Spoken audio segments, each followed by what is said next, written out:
Bernard Sanders supporter tried to murder Republicans in a congressional baseball game in 2017. I guess that was in a practice session of that, getting ready for that game. Agreeing with Bernie Sanders politically is protected by the First Amendment. Trying to kill others in support of that belief is not. I don't think any Republicans tried to argue that being a Bernie Sanders supporter made a person a domestic terrorist just because one person who agreed with him was. We have to avoid feckless name calling because we disagree over major issues.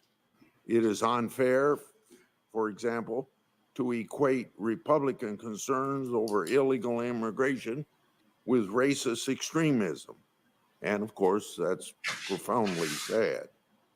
If we're going to come together to solve the problems of domestic terrorism, we have to do so with an eye to solving the problems that truly exist. Reorganizing offices in the Department of Justice that have asked not to be reorganized doesn't do that. Foisting reporting and focusing requirements on them that are intended to push them to combat one deadly ideology more than the others won't help anyone. We have to listen to what is truly needed. Those operating in the terrorism space have asked for a slew of authorities to help them combat international terrorism. I introduced an amendment to the NDAA last year to give them these authorities. It didn't pass at that time. I hope it will this year when I again offer it. Finally, we have to come together to protect our law enforcement officers. The CSIS report that I mentioned already found that law enforcement This is ridiculous. This scumbag have increasingly become like targets this. Just that, like, and he wants to talk about everything but that. Political spectrum. This piece of garbage wants to talk about everything but government, military, and especially law enforcement were the primary targets of domestic terrorist attacks and plots in 2021, composing 43% of all attacks. Law enforcement officers were the targets in 48% of the violent far left events, 37% of the violence far right events, and all jihadist events in 2021. I understand that from time to time, while our police and our military are often the victims of extremists in violence, they in turn are accused of being the hotbed of extremism.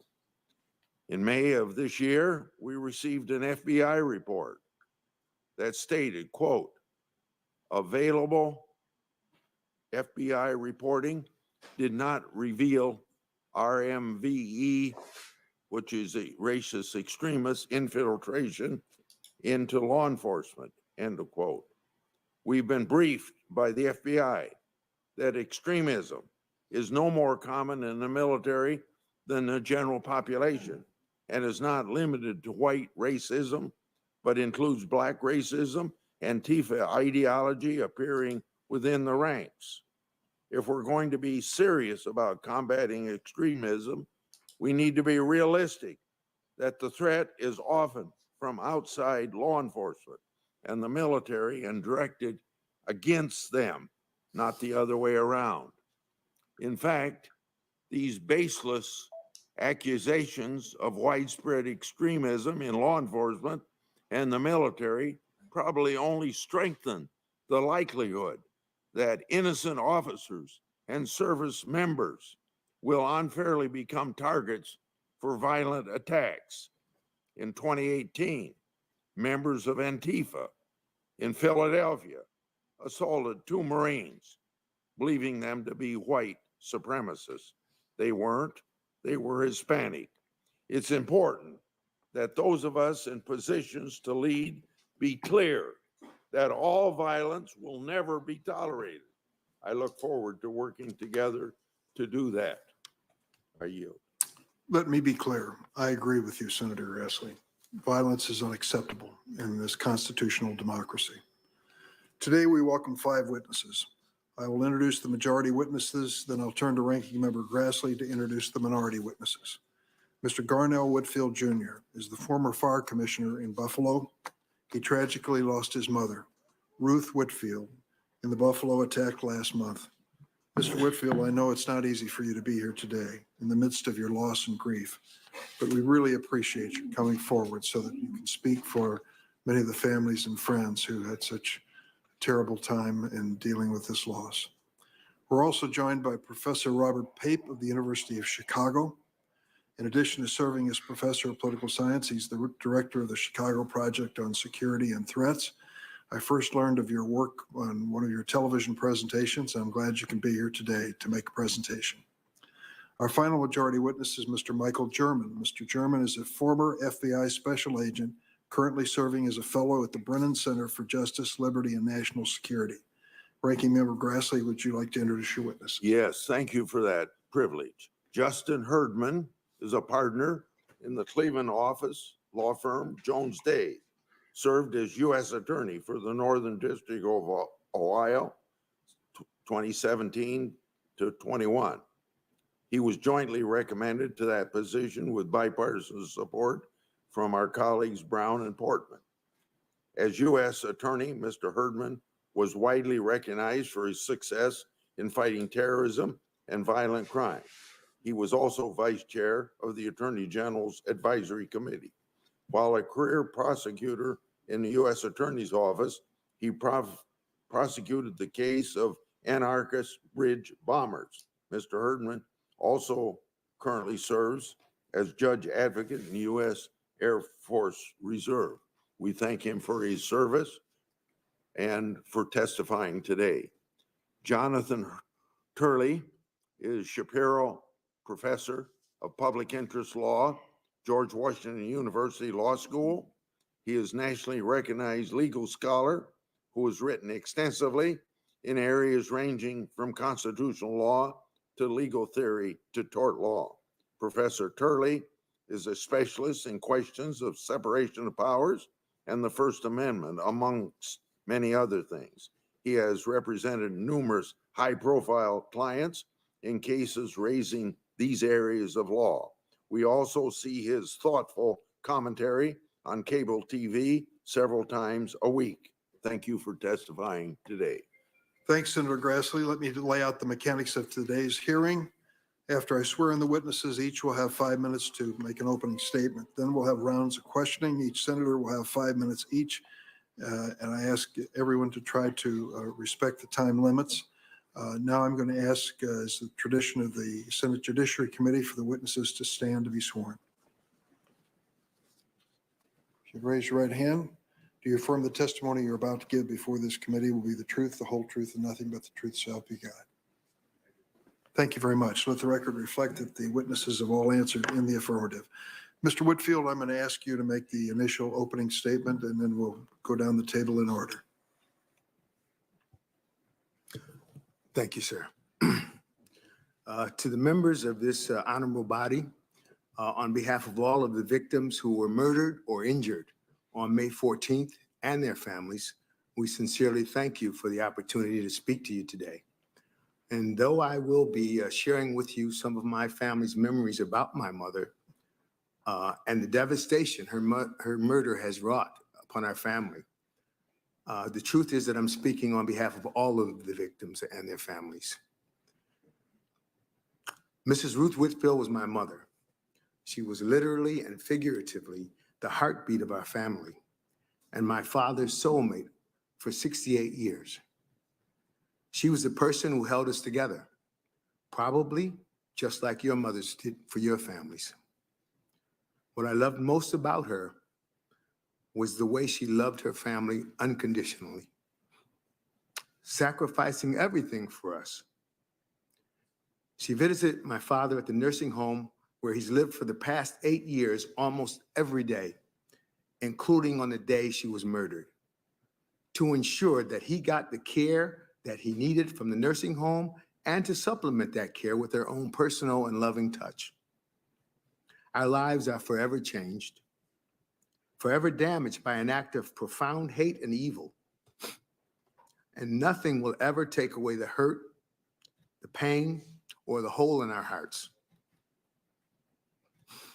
For her to be murdered, taken away from us by someone so full of hate, is impossible to understand and even harder to live with. But we're more than hurt. We're angry. We're mad as hell because this should have never happened. We're good citizens, good people. We believe in God. We trust in God. But this wasn't an act of God. This was an act of a person. And he did not act alone. He was radicalized by white supremacists. His anger and hatred were metastasized like a cancer by people with big microphones in high places screaming that Black people were going to take away their jobs and opportunities. Every enforcement agency charged with protecting the homeland has conducted risk and threat analysis and determined that white supremacy is the #1 threat to the homeland. And yet, nothing's been done to mitigate it or eradicate it. We're people of decency. We're taught to love even our enemies, but our enemies don't love us. So what are we supposed to do with all our anger and all of our pain? Do you expect us to continue to just forgive and forget over and over again? And what are you doing? You're elected to protect us, to protect our way of life. I ask every one of you to imagine the faces of your mothers as you look at mine and ask yourself, is there nothing that we can do? Is there nothing that you personally are willing to do to stop the cancer of white supremacy and the domestic terrorism it inspires? Because if there is nothing, then respectfully, senators, you should yield your positions of authority and influence to others that are willing to lead on this issue. The urgency of the moment demands no less. My mother's life mattered. My mother's life mattered. And your actions here today will tell us how much it matters to you. Thank you. Thank you, Mr. Whitfield. Professor Turley. Thank you, Chairman Durbin, Ranking Member Grassley, members of the Committee, the Judiciary. It's an honor to appear before you today to discuss the threat of domestic terrorism, a subject that should unite all Americans. You will find no disagreement among the witnesses on that worthy end. And while the means may be subject to qualifications, we share a common purpose in combating domestic terrorism. The powerful voice of Mr. Whitfield just now just reminds us of how urgent this task is. I offer my testimony in that spirit to try to identify areas of one of the pieces of legislation that I believe should be addressed to deal with some constitutional concerns. Extremist and violent speech is obviously not an abstraction for the people who work in this building. House members were shot in 2017. Members of both houses had to be rescued in 2020 due to a disgraceful attack on the Capitol. We all have ample reason to oppose these violent elements on both the left and the right. However, the Constitution does impose some limits on the range of action for Congress. I've tried to address those, ranging from the First Amendment to the separation of powers. I specifically address the Domestic Terrorism Prevention Act. I note in the testimony that aspects of the act, in my view, are clearly constitutional. Those include things like the reporting and assessment and training components. The one area that I flag is the prioritization of particular terrorism cases. That raises a novel question. It actually falls into a gray area of separation of powers. So admittedly, this can have people of good faith on either side. But for Congress to try to prioritize certain terrorism cases, I think would run afoul of the doctrine of separation of powers. And it's because the law uses a mandatory language in terms of dedicating resources within the executive branch for those ends. There's obviously a powerful interest in Congress in this area. I'm a Madisonian scholar, so I tend to favor legislative authority. I still do in this area. But there's also admittedly countervailing legislative encroachment issues that can occur under the separation of powers. Because of the executive branch's authority under the Take Care Clause and the inherent Article 2 powers, I think that those issues would loom large if that legislation was enacted the way it's currently written. I also spent a considerable amount of time in my testimony on free speech. That's where I do a lot of my writing. I've been described as a free speech purist or absolutist. There was a time when that was actually a compliment. I admit to it. I have a very broad view of free speech. As I talk about in my testimony, we have a checkered history of free speech impairments and criminalization. It occurs at times when we are angry, when we're afraid, when we're under attack. Our history is replete with it. It began with John Adams, who not only tried to criminalize opposing views, but tried to execute those who held them. It went through the Civil War, it went through Woodrow Wilson and the Palmer raids, the enactment of the Espionage Act. In each of those periods, not one branch, but all three branches failed the Constitution. All three branches allowed attacks to occur on free speech. It obviously continued with the Red Scare. It continues today as people call for forms of censorship, blacklisting, and criminalization of speech. I believe that this expansion of terrorist investigations raise legitimate questions that we have to deal with, not to intrude upon those areas. And that is a position that I've held for many years. As many of the members of this committee know, I've opposed broader interpretations of terrorism for 30 years. I've been one of the most vocal critics of Antifa, one of the most violent anti-free speech movements in our history. But I was one of the first to object to characterizing Antifa as a terrorist group for the same reason. We have to be very careful, not because we have different ends or different interests, but in a Madisonian system, it's often as important how you do something as what you do. Fortunately, even though we live in dangerous times, we have a Constitution designed for bad times, not good times. Indeed, the Constitution was written in the worst of times. It's a covenant, not with our government, but with each other. But it is a system that we can't assume is indestructible. It requires people of good faith like yourself to temper what are honest motives to try to combat extremism and protect those things that also define us. I thank you again for the honor of appearing before you, and I look forward to any questions that you may have. Thank you, Professor Turley. Professor Pape. Thank you for having me. Mr. Whitfield is right. Violent populism is rising in America. Events like the Buffalo shooting that target minority populations and January 6th that threaten our democracy are not simply a continuation of longstanding trends, but reflect the consequences of extremist ideas moving from the fringe to the mainstream. If I could please have the next slide. I'm going to wait one moment to see if we can have the slides. There we go. If I could have the previous slide to that. Thank you. A key extremist idea is the Great Replacement. At bottom, the fear that minorities will have more rights than whites. As these extremist ideas become mainstream, domestic terrorism is evolving in more dangerous ways. On January 6, 2021, we witnessed, to quote Senator Mitch McConnell, a violent insurrection for the purpose of trying to prevent the peaceful transfer of power after a legitimately certified election. The key characteristic of the over 800 individuals charged in connection with the attack on the Capitol is that they are middle-class whites residing in counties with the most loss of white population share, exactly who would most likely fear the Great Replacement as described by prominent political and media leaders. On May 14th, just 3 weeks ago, a mass shooting occurred in Buffalo, New York, where the shooter, a self-described populist, methodically selected his target in order to kill large numbers of a minority group related to his fear of the Great Replacement. These violent ideas are widespread in the U.S. population, and we need to prepare for potential political violence in the future. Let's look at the facts. Next slide, please.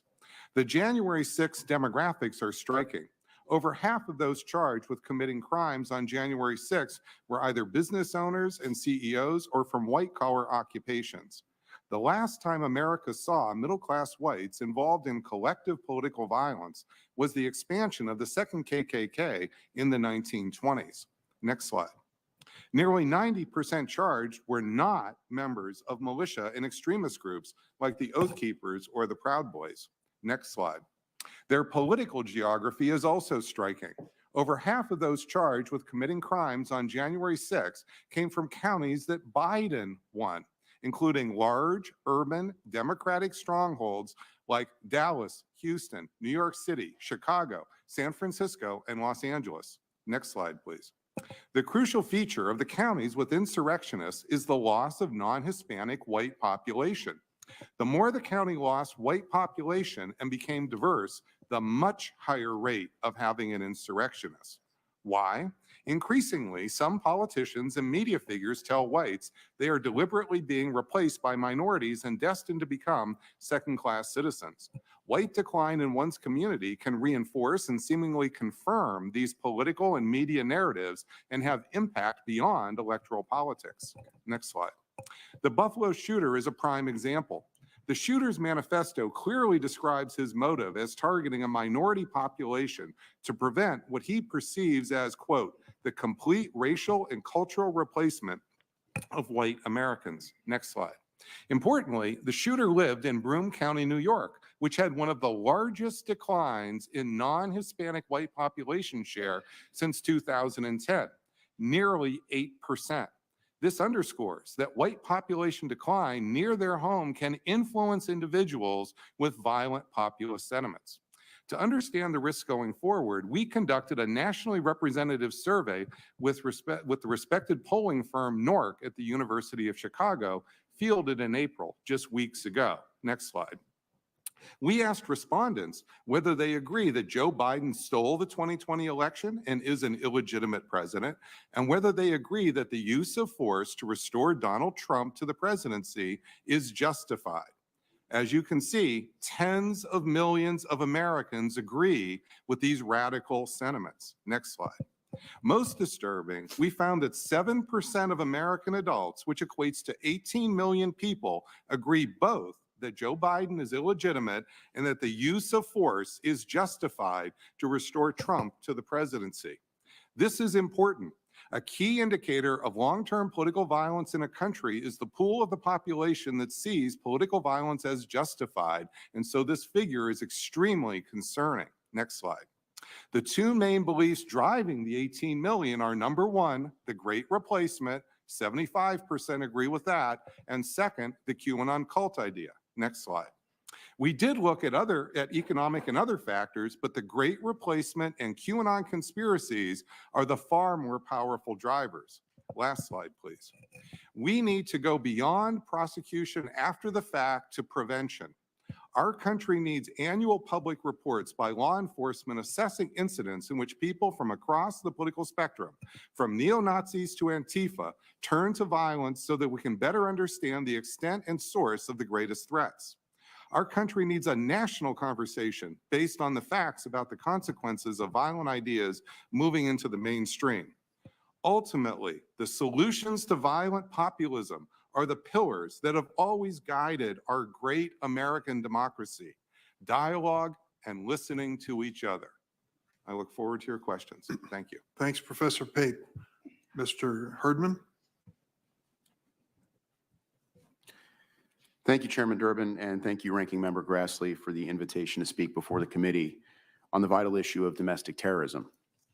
I've spent nearly 20 years of my professional career, mostly as a federal prosecutor, but also in the military, in the field of counterterrorism. While I bring to bear just one perspective on the work before the committee, I believe that my experience as a federal prosecutor in the Northern District of Ohio is of particular relevance on this subject.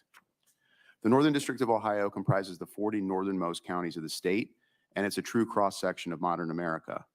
I had the honor of serving this district as a Justice Department official, first as an Assistant United States Attorney from 2006 to 2013, and then as United States Attorney from 2017 to 2021.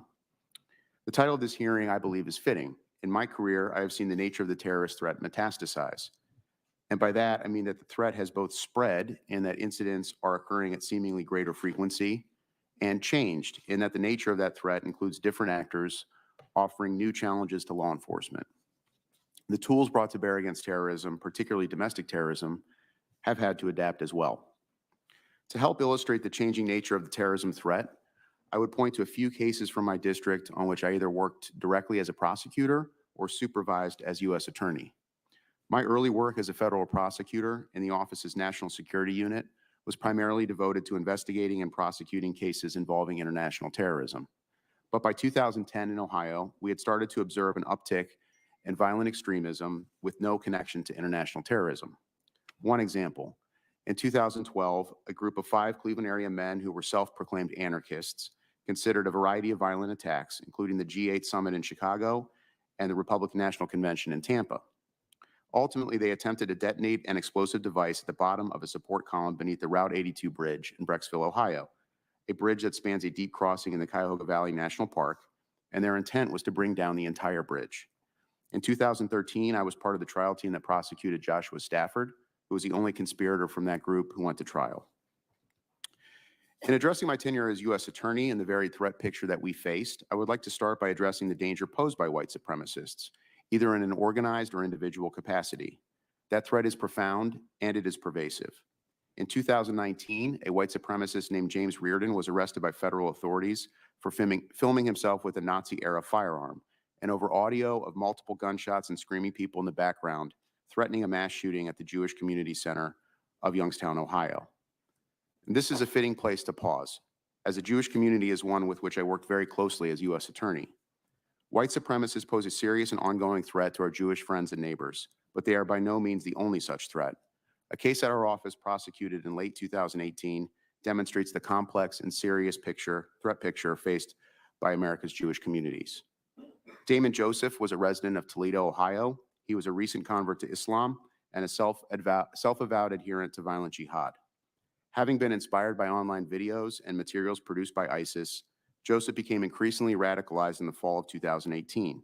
After the attack on the Tree of Life Synagogue in Pittsburgh, Joseph conducted surveillance of 2 Toledo area synagogues and scripted a 9-point plan for inflicting mass casualties at those locations. He was arrested on December 10th, 2018, and ultimately pleaded guilty to both federal terrorism and federal hate crimes charges, which, as far as I am aware, was the first time a prosecution for both of these offenses had been pursued. I raised the Joseph case because I think it amply illustrates the grave threat posed to the United States and law enforcement by a host of violent actors. The threat picture that emerged while I was U.S. Attorney was incredibly complicated. While white supremacy and violent jihad offers adherents a somewhat cohesive set of warped principles that ultimately forms an ideology, I saw several cases that defied easy categorization because of blended, evolving, or simply non-existent ideologies. For example, Elizabeth Lacron and Vincent Armstrong were a Toledo area couple who harbored a deep fascination with the Columbine shootings. During the course of the FBI investigation, the couple visited Columbine High School, and over time, this sick obsession with that event moved into active planning for a mass casualty attack at a specific Toledo bar. Elizabeth Lacron separately attempted to acquire an explosive device for use against a gas pipeline.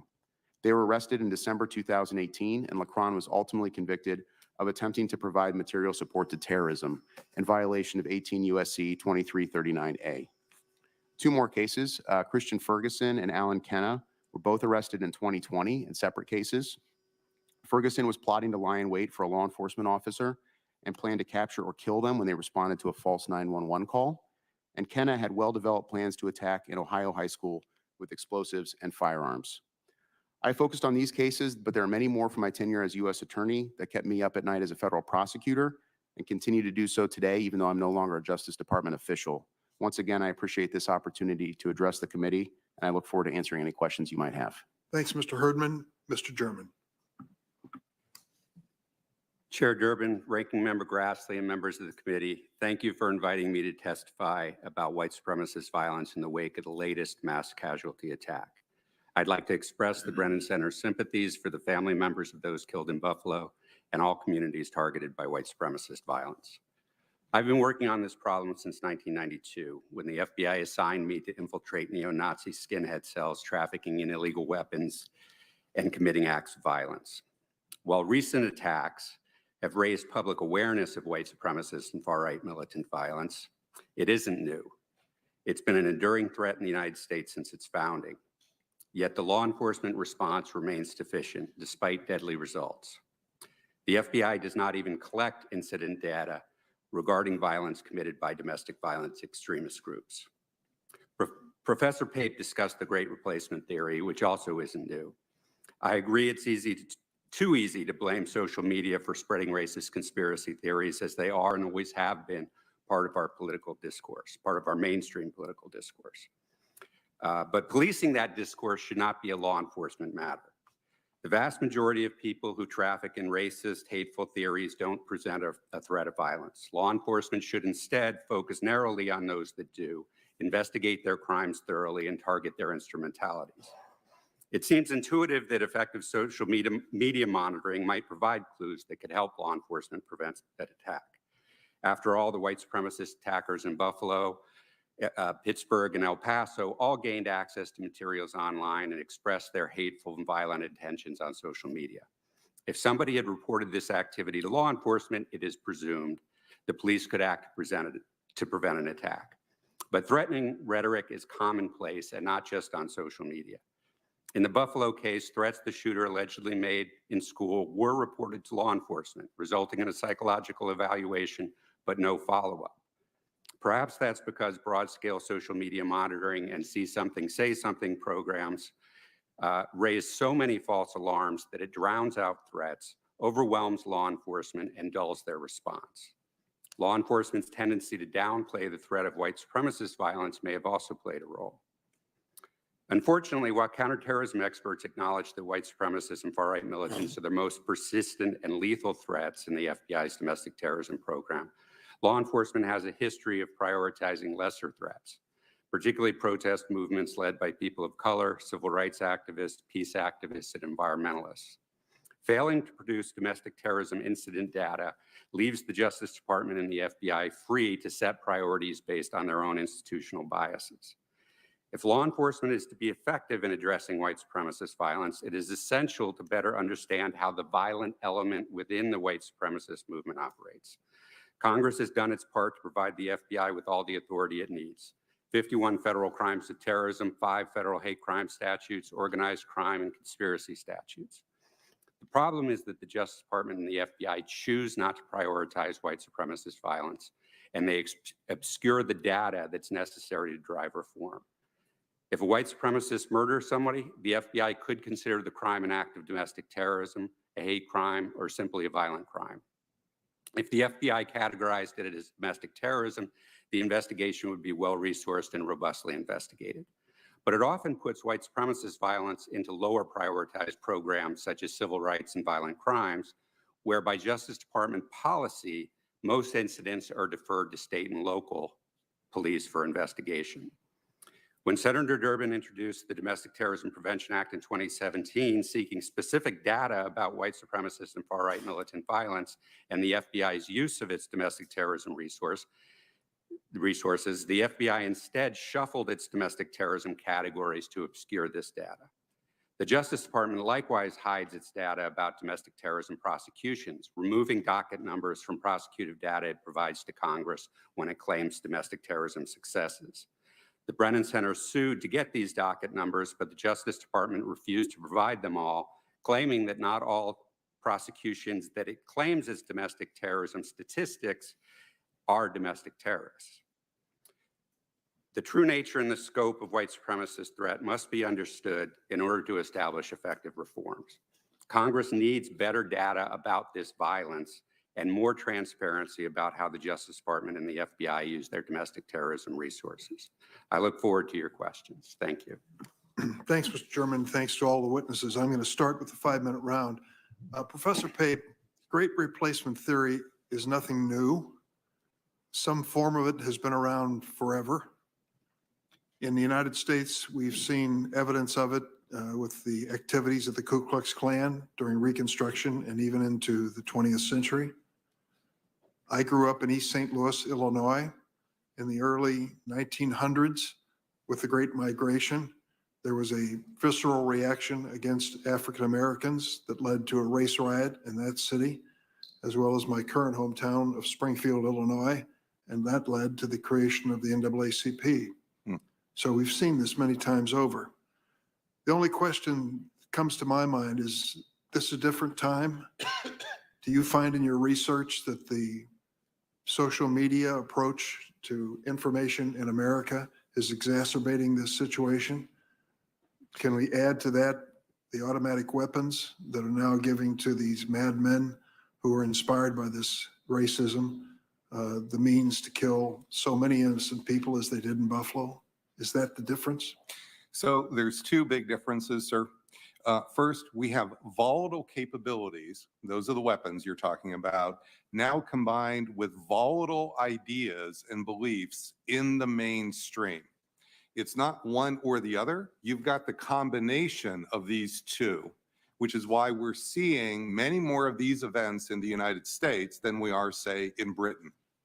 And this is a very important combination that's a deadly cocktail that promises more violence going forward. The second big change is that we are now seeing those who advocate the Great Replacement receive political benefits and financial benefits. So if we look at politicians in America in the mainstream are either directly or indirectly stressing the Great Replacement and becoming more popular. Donald Trump, the former president of the United States, is more powerful today as a result of January 6th than he would have been without January 6th. That is a very, very worrisome trend, sir. Media figures, you just showed a number of them, they are more popular today as a result of the Great Replacement.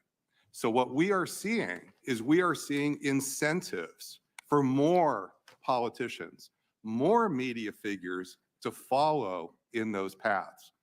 These are the two big changes today and why we have to be so concerned about the 2022 and especially 2024 election seasons. Mr. Chairman, let me ask you, we really have a challenge to respect the Constitution and our Bill of Rights and freedom of speech. And yet we see the reality reported to us by law enforcement here in Washington and across the nation that many of these statements are pushing people into extreme behavior, violent behavior. There's no easy way to define a line to be drawn here to respect the Constitution and still keep America safe. What are your thoughts? I think that the concept of terrorism radicalization that the FBI and Justice Department have embraced, it isn't established in evidentiary studies. My own experience working undercover, there were people who were ardent neo-Nazis, had memorized parts of Hitler's speeches, were very influenced by the ideology, and others who just liked to make bombs. And this was a group that appreciated their bomb-making skills. So understanding how the violent element operates and how it networks is much more important than understanding the ideology, because there are lots of people who adopt this ideology who are actually against violence. I had people who were ardent Nazis find out who I was hanging out with in the movement and put their arm around me and say, son, you're hanging out with the wrong people. Come work with us. We'll print up a newsletter that we can put out every week. We'll put a suit on you and run you for the school board. We can do things that don't involve violence, because that will get you killed or put in prison, and that won't help the movement. So it's very critically important for law enforcement to understand these differences and understand how the violent element works. And my concern is this radicalization theory pushes law enforcement to want to grab more information from social media or other public forms of communication, rather than focusing on the far in which millions of people share these bad ideas, instead of focusing on the relatively smaller number of violent acts and understanding how they network. You know, one of the things that the brilliant case agent who worked my first case with me was able to do in Los Angeles was map all the violent criminal acts that were occurring by white supremacists and show how there was some connection between lots of them. And that's what justified the investigation to start doing that investigation. But today, because the FBI puts these in different categories and more often than not defers to state and local investigators who may or may not prosecute those crimes, they don't have knowledge of how the criminal element works. And unfortunately, they don't seem to want it. There have been plenty of opportunities for them to actually collect this data about the violent crimes to understand it better, but they choose not to. And I think that's part of the problem. It's the point that you made earlier, and one that I'll close with here, and that is the reason for the Domestic Terrorism Act that I introduced was the decision of the Trump administration to no longer have a category of white supremacist crime reported to us. They merged it into a violent crime general category so that there would be no distinction. I believe more information is better, particularly when it doesn't expand the authority of the government or give it any new tools, but merely reports on the reality of what's happening across America. Thank you, Mr. Chairman. Senator Grassley. Yes, Mr. Herdman, besides the bridge case, you've been involved with the riots that broke out in 2020. The FBI lacked the familiarity with Antifa movement to see violence or new riots coming, something both Barr and Wolf warned about when they were secretaries. You've also seen threats from white racists, jihadists, and actors with anti-law enforcement ideologies. How do we ensure that the Department of Justice and the FBI are nimble and flexible, just enough to respond to threats of violence caused by different ideologies? And how varied is the domestic terrorism threat right now? Thank you, Senator. Well, the bottom line is, if you're in federal law enforcement, you have to look at the conduct and the threat as it is being contemplated. So you look to the violent act, you look to the planning, and you look to the preparation. And frankly, the ideology matters far less when you're trying to disrupt a terrorism event than the actual conduct of the perpetrators. And it has to be that way. Now, ultimately at trial, that ideology or whatever is motivating that person to commit this act is important because it's motive evidence and it's something that you would want before the jury. But you have to have federal law enforcement postured to be able to identify and respond to actual conduct by individuals. And that requires well-trained agents and prosecutors. That requires close coordination with local law enforcement. That requires close coordination with communities, particularly vulnerable communities, like I mentioned in my testimony, the Jewish community among them, Muslims as well, a whole host of communities of color and ethnicity that are under threat. You have to be postured to be able to respond. And also, I would add, Senator, you have to be flexible in the way that you intake complaints. It's very important for federal law enforcement to be responsive to complaints from the public and to ensure that they are able to prioritize and respond to complaints that are brought to their attention. Professor Turley, is it constitutional and prudential to direct executive branch offices to investigate in combating violence committed pursuant to some extremist ideology more than others? I think that it is at best problematic. I actually think it does run afoul of separation of powers. I admit that this is that sort of gray area. Separation of powers is not hermetically sealed. There are overlaps between the executive and legislative. But I think this would not fare well in terms of trying to force a priority between individual cases. The Supreme Court has said over and over again, in the cases that I cite, in cases like Quinn, that even though this body itself has investigatory powers, it cannot intrude upon the choice of targets, development of cases, priorities given to particular areas by the executive branch. That's pretty consistent coming out of the Supreme Court and lower court cases. So that's the one flag that I threw on the act, and that I think that The Congress needs to really seriously consider that. As someone who represented one of the houses of Congress, the other house, in litigation, one of the keys is that you don't want to go into litigation unless you have a fairly good idea of how you're going to come out, because you don't want to create precedent against your own institution. I would not view this as a very good course for this body, because I think that courts would look with disfavor on an effort to force the executive branch to prioritize particular types of cases within the category of terrorism. Mr. Herdman, is it helpful to design executive branch offices around national security threats that exist today, or is it changing so rapidly that there's a benefit to flexibility? I would always err in favor of flexibility, Senator.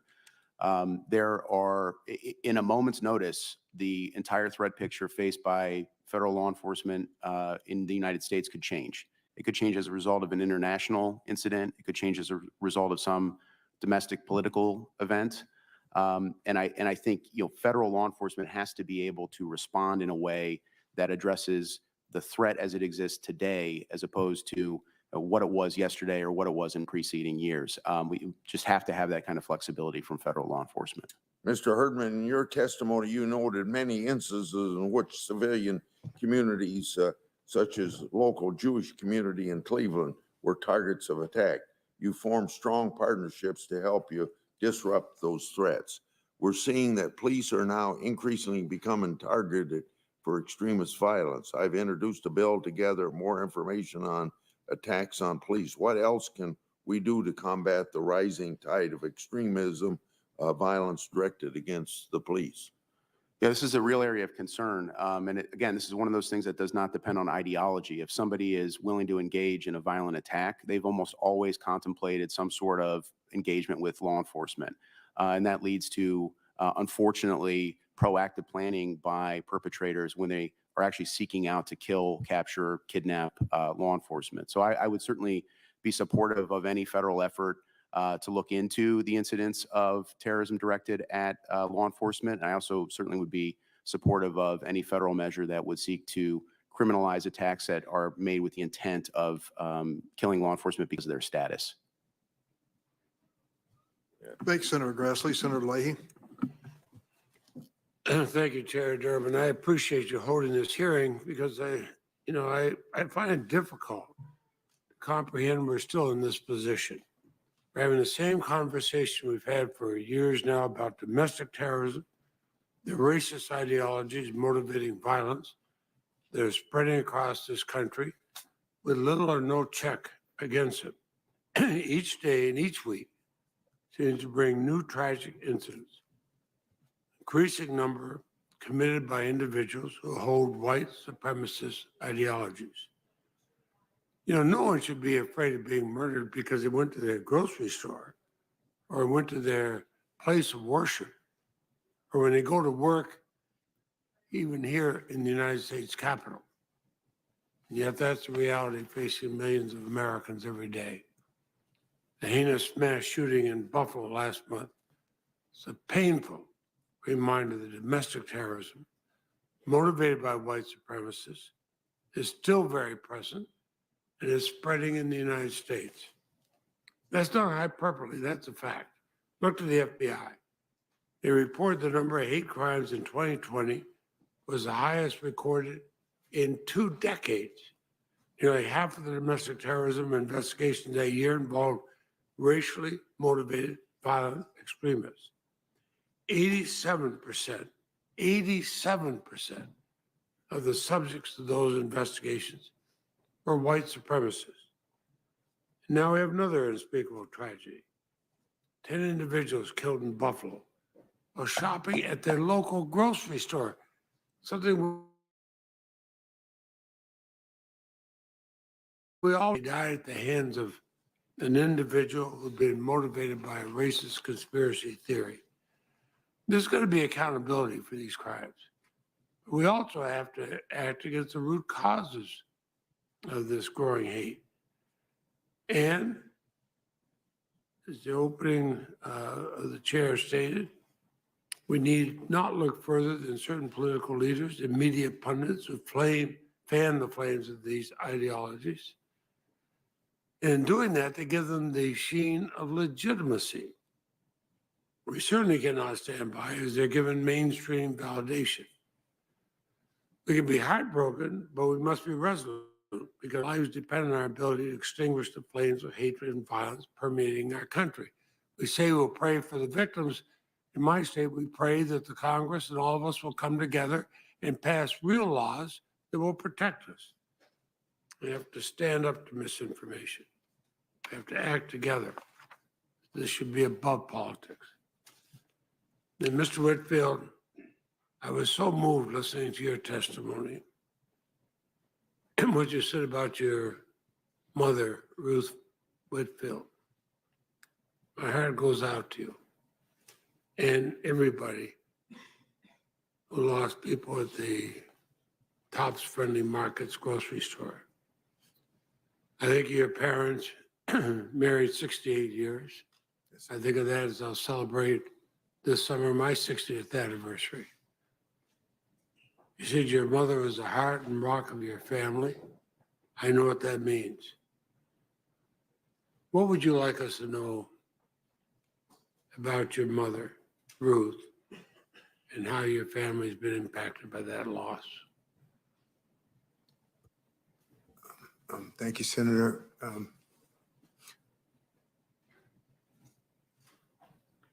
like you to know that my mother's life mattered. I'd like you to know that there's nothing that we can do to bring her back. I'd like you to know that she didn't deserve to be murdered.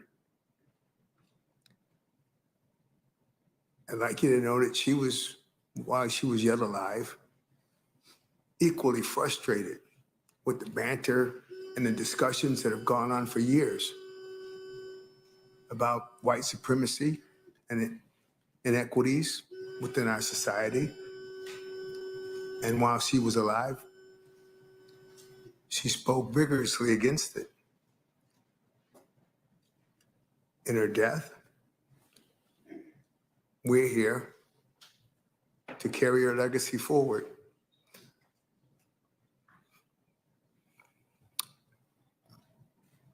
And to do what she's no longer able to do. We're here to ask the people here to do their jobs, to live up to the oaths that they took, to serve and protect the people of this country. That's what we're here for. We're not here to ask for favors.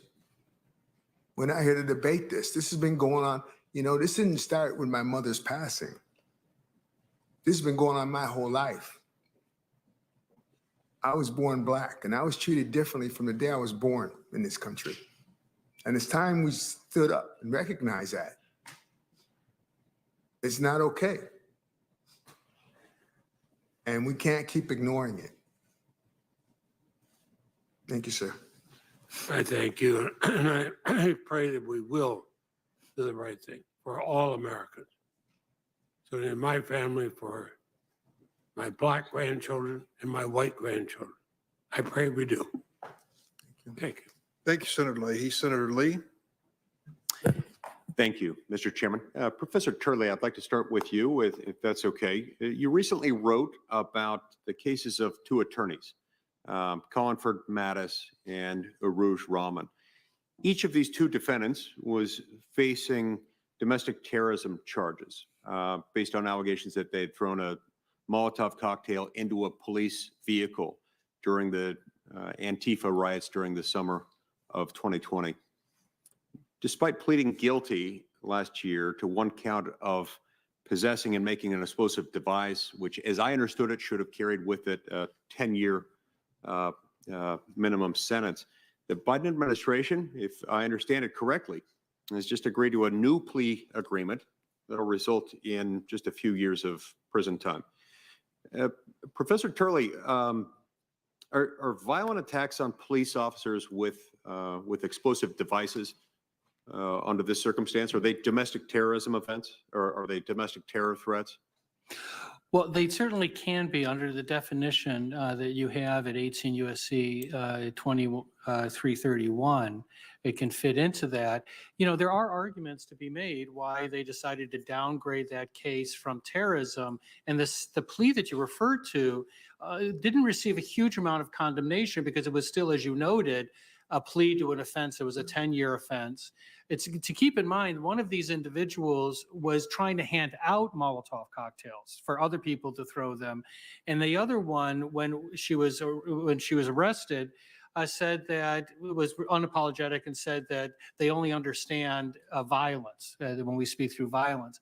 So these were quite strong cases. They were captured on videotape.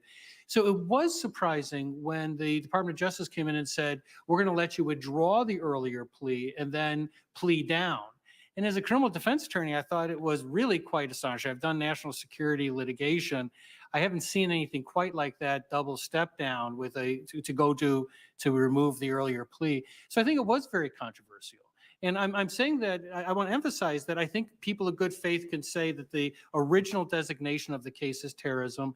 I can see arguments that this should not fall within that definition. People of good faith can disagree on that. It was the step down from the original plea that was so astonishing for some of us. Okay. One of the things that I worry about with all of this is that anytime there is an act of domestic terrorism, it should be prosecuted. Domestic terrorism is bad, regardless of what ideology happens to flow from it. And one of the concerns that I've heard expressed about the Domestic Terrorism Prevention Act, concerns that have been attributed to Department of Justice career attorneys in reviewing the legislation, is they worry that this could artificially constrain the department's resources, directing them toward one particular ideology over another.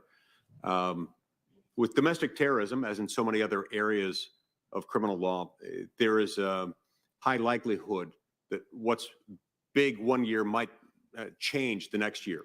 What's happening a lot in one season of 1 year might change in the next season of that same year.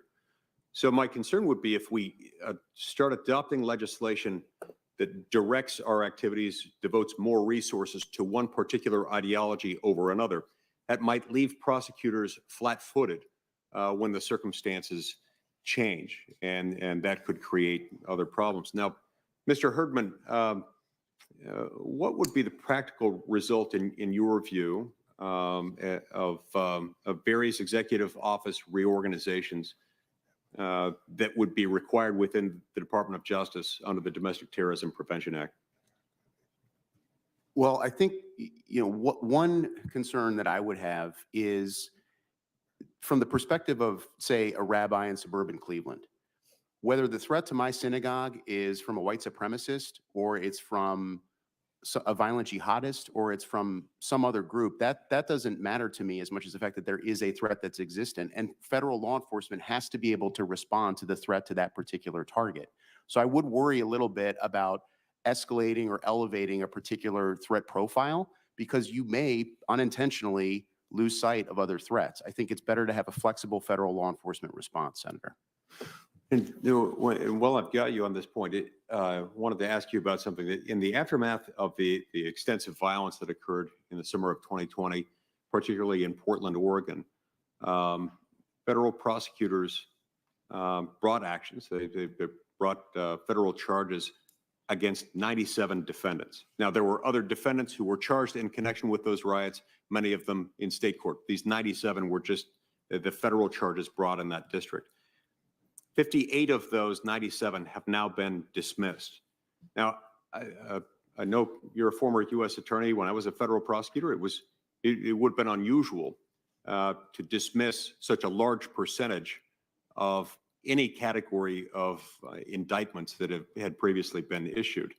But if 58 of those 97 have now been dismissed, it has me scratching my head. You have any idea why these cases against those particular violent extremists were dismissed in such high numbers? I really don't know enough about those cases, Senator, to be able to reflect on it. The only thing I would say is, what our guideposts were when we were federal prosecutors was, do the facts fit a violation of a federal statute? And if they do, you pursue prosecution. And I don't know if that's what happened in the case of those dismissals or not. I just don't know enough about it. Thank you. Thank you, Senator Lee. Senator Whitehouse. Thank you, Chairman, and welcome to the witnesses, particularly Mr. Whitfield. At 86, your mom deserved a hell of a lot better.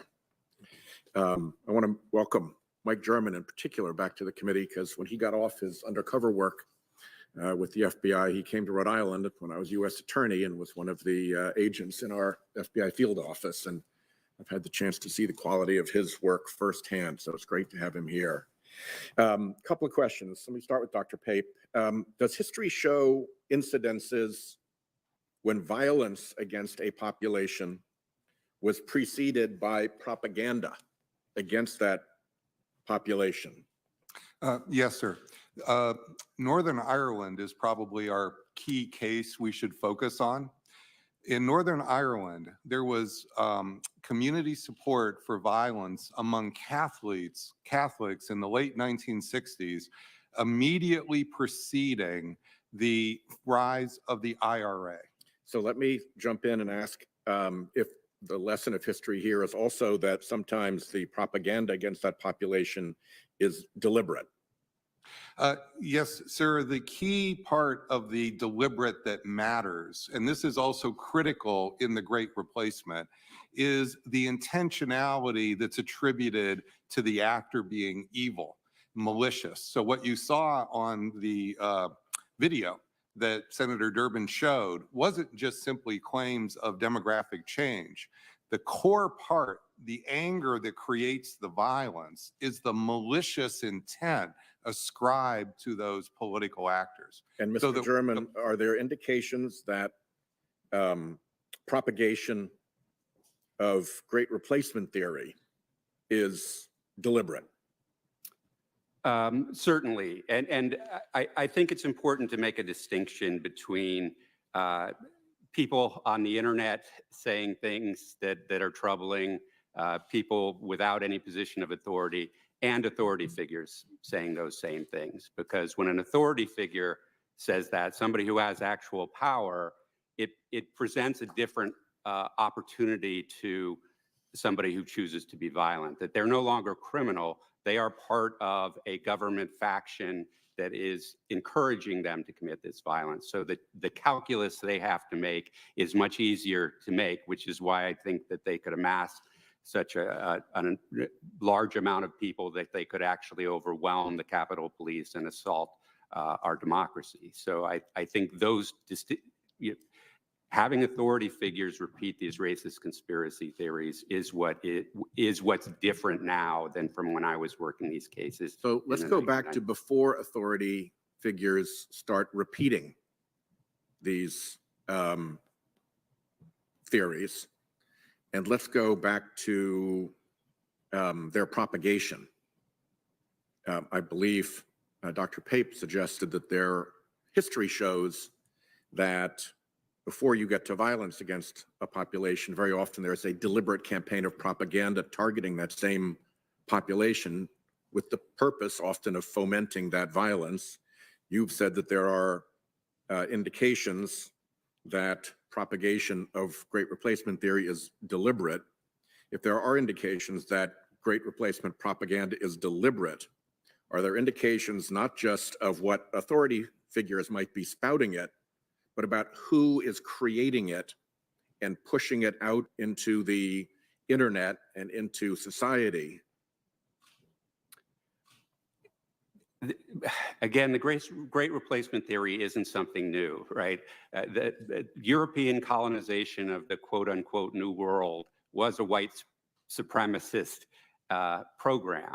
The white supremacy was part of our founding and part of our history. So these ideas have always been there. I mean, one of the things— Yeah, but it seems that they have a lot more currency right now, and it looks like there's been a lot of talk about how much this is spread on Fox News, for instance.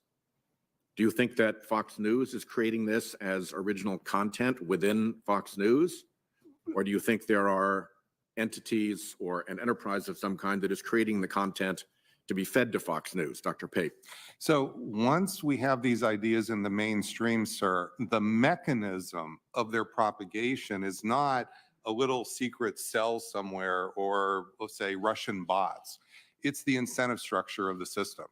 What we are seeing is we're seeing that figures who tout the great replacement are being rewarded by becoming more popular after their shows touting the great replacement than before.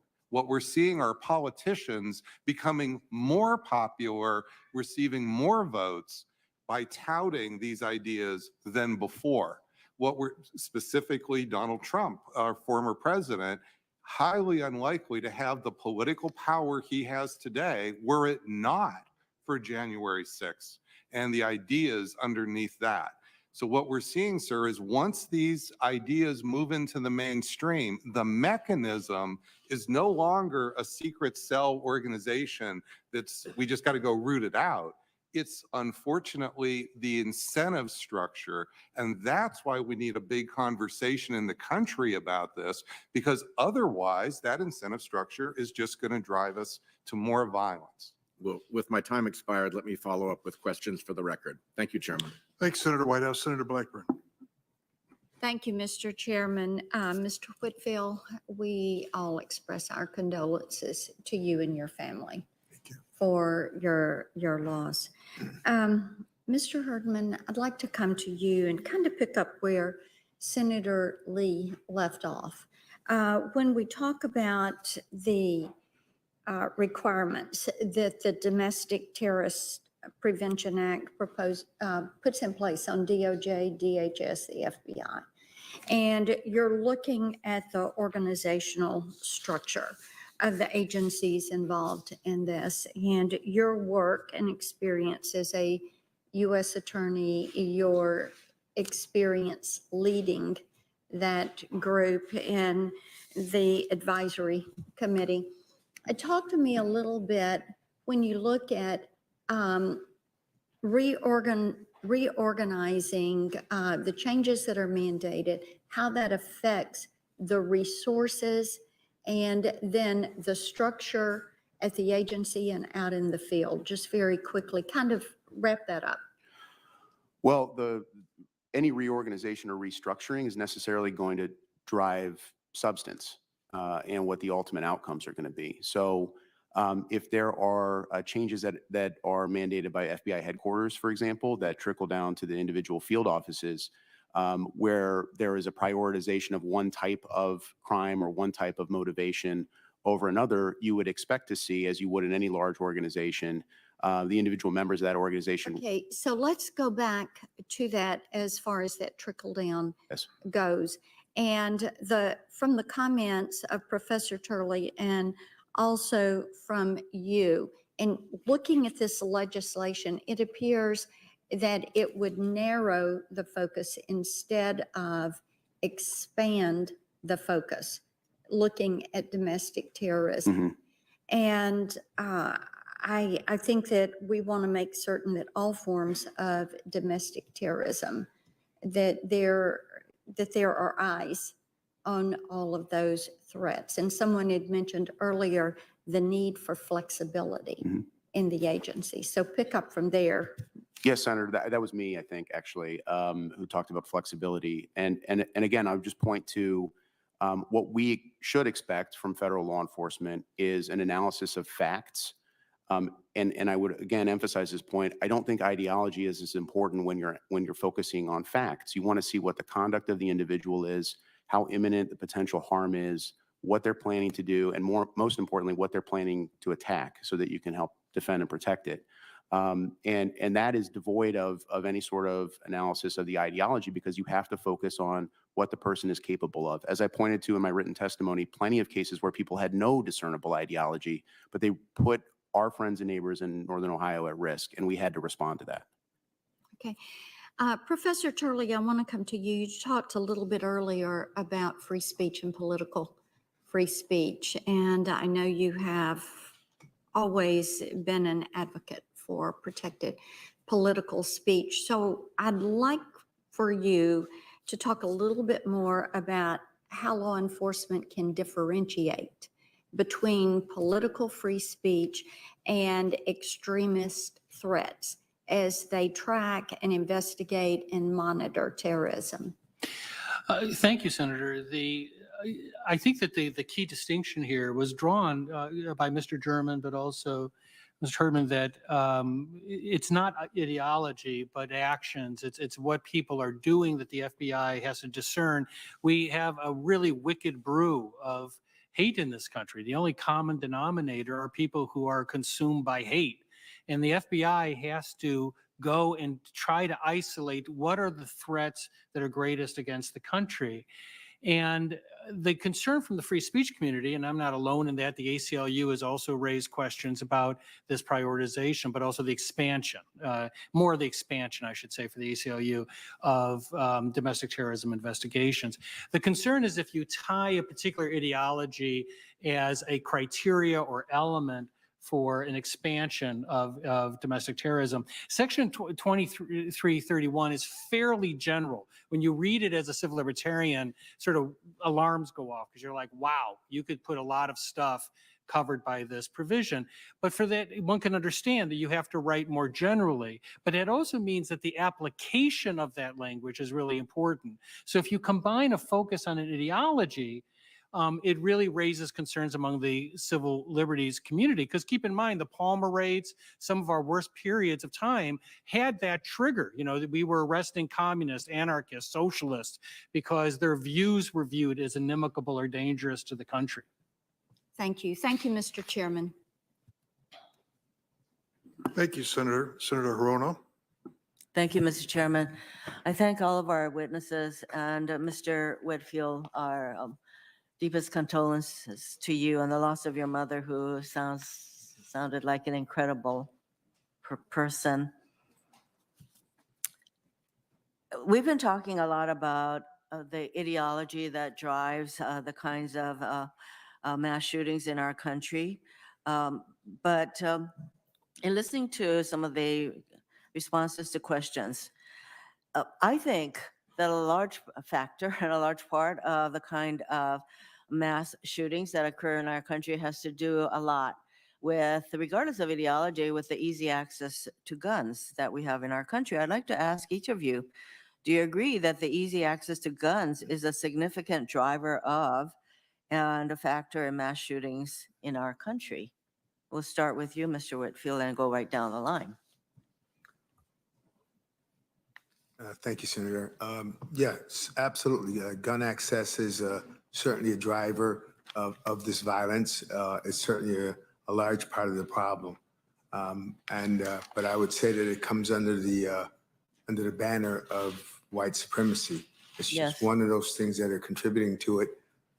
And there's a lot of other things, that would come under that banner. We can even set aside the ideology, although I agree with you that the rise of white supremacy in our country is a huge part of it. Mr. Turley. Thank you, Senator. There's no question. I mean, we have a country awash with guns. We have hundreds of millions of weapons in the country. The task that I'm working with a lot of members with right now in terms of finding a way to do that constitutionally, there are limits, and we're waiting for a major decision from the Supreme Court that may give us some insight into what the range of movement can be under the Second Amendment. Well, we know that the Supreme Court has acknowledged that there are certain limits that we can place on Second Amendment rights. Professor Pape, do you agree that our easy accessibility to guns? Without a doubt. Since 2015, we have 5 mass shootings around the world related to the Great Replacement, killing many people. 4 are in the United States. That is almost surely due to the easy access of weapons that can kill 10 and more in a very rapid period of time compared to the rest of the world. Mr. Herdman? Senator, every case that I described for the committee involved at least the contemplation of acquiring firearms or the actual attempted or acquisition of firearms. So they do, like they do with any other type of violent crime on the federal level, when we're dealing with federal firearm statutes or federal terrorism offenses, we're almost always looking at a gun at the center of that violation. So you'd agree that easy access to guns in our country is a problem? I'm not, the characterization of easy access is one that It's relative, but it's pretty easy in our country compared to a lot of other countries. I only pause because there is one case that I'm thinking of where the individual did not purchase a firearm because they had a prior felony conviction. It was one of the cases I discussed here today. Mr. German? Yes, I believe the easy access to firearms is a contributor to mass shootings. And I would point you to writing my colleagues, the president of the Brennan Center, Michael Waldman, and Brennan Center fellow Eric Rubin have produced on this issue. So based on the relative unanimity of acknowledging that easy access to guns in our country really contributes to these kinds of horrific shootings, that we should do something about to provide limiting who can get guns and limiting access to guns. Professor Pape, you mentioned that you noted in your testimony that violent populism is rising in our country. Do you think that this trend is going to change anytime soon? And if not, why not? If so, why? If we don't do anything, if nothing changes, I'm worried that yes, it's going to continue into the future. A point about guns, ma'am, if I may. We are now in the worst of both worlds. We are pushing gun legislation that will almost surely not pass. That's just my view as a political scientist. But what it's doing, and this is according to our data on our nationally representative surveys, is that it is making those individuals who would have the violent sentiments even more concerned and more dangerous. So we need to be aware that it is not a free move to simply call for legislation on guns that goes nowhere, because there are many people in those 18 million that I point out who are already concerned the federal government is coming for their rights. So if we push legislation which goes nowhere, what we're doing is inflaming the problem more than we're solving it. Very important to see that's inside of our data. If we go forward and look at the next several years, the system, as I was just explaining to the other senator, we have a system now where once these dangerous ideas are in the mainstream, there are incentives for mainstream media figures and mainstream politicians to propagate them even more.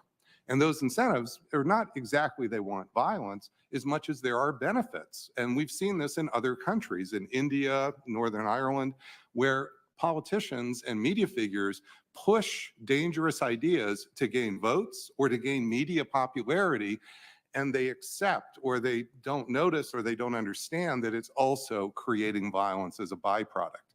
That's what's dangerous about the next few years. As we go forward, we have created a system now where these ideas are in the mainstream. They're no longer in the fringe, and there are incentives for both political leaders and media figures to continue to propagate those dangerous ideas. I agree with you, Professor, that this is a complicated situation. On the other hand, if we, I realize there are a lot of attitudinal cultural things that are going on in our country that is the kind of violence we see.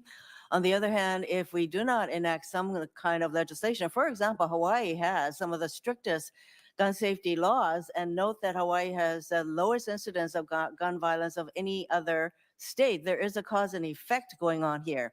So if we propose legislation, I agree with you that if we don't enact gun safety legislation, that just, I would say, tends to exacerbate the situation. But what if we actually passed some of these laws? I think it would be a big help, don't you?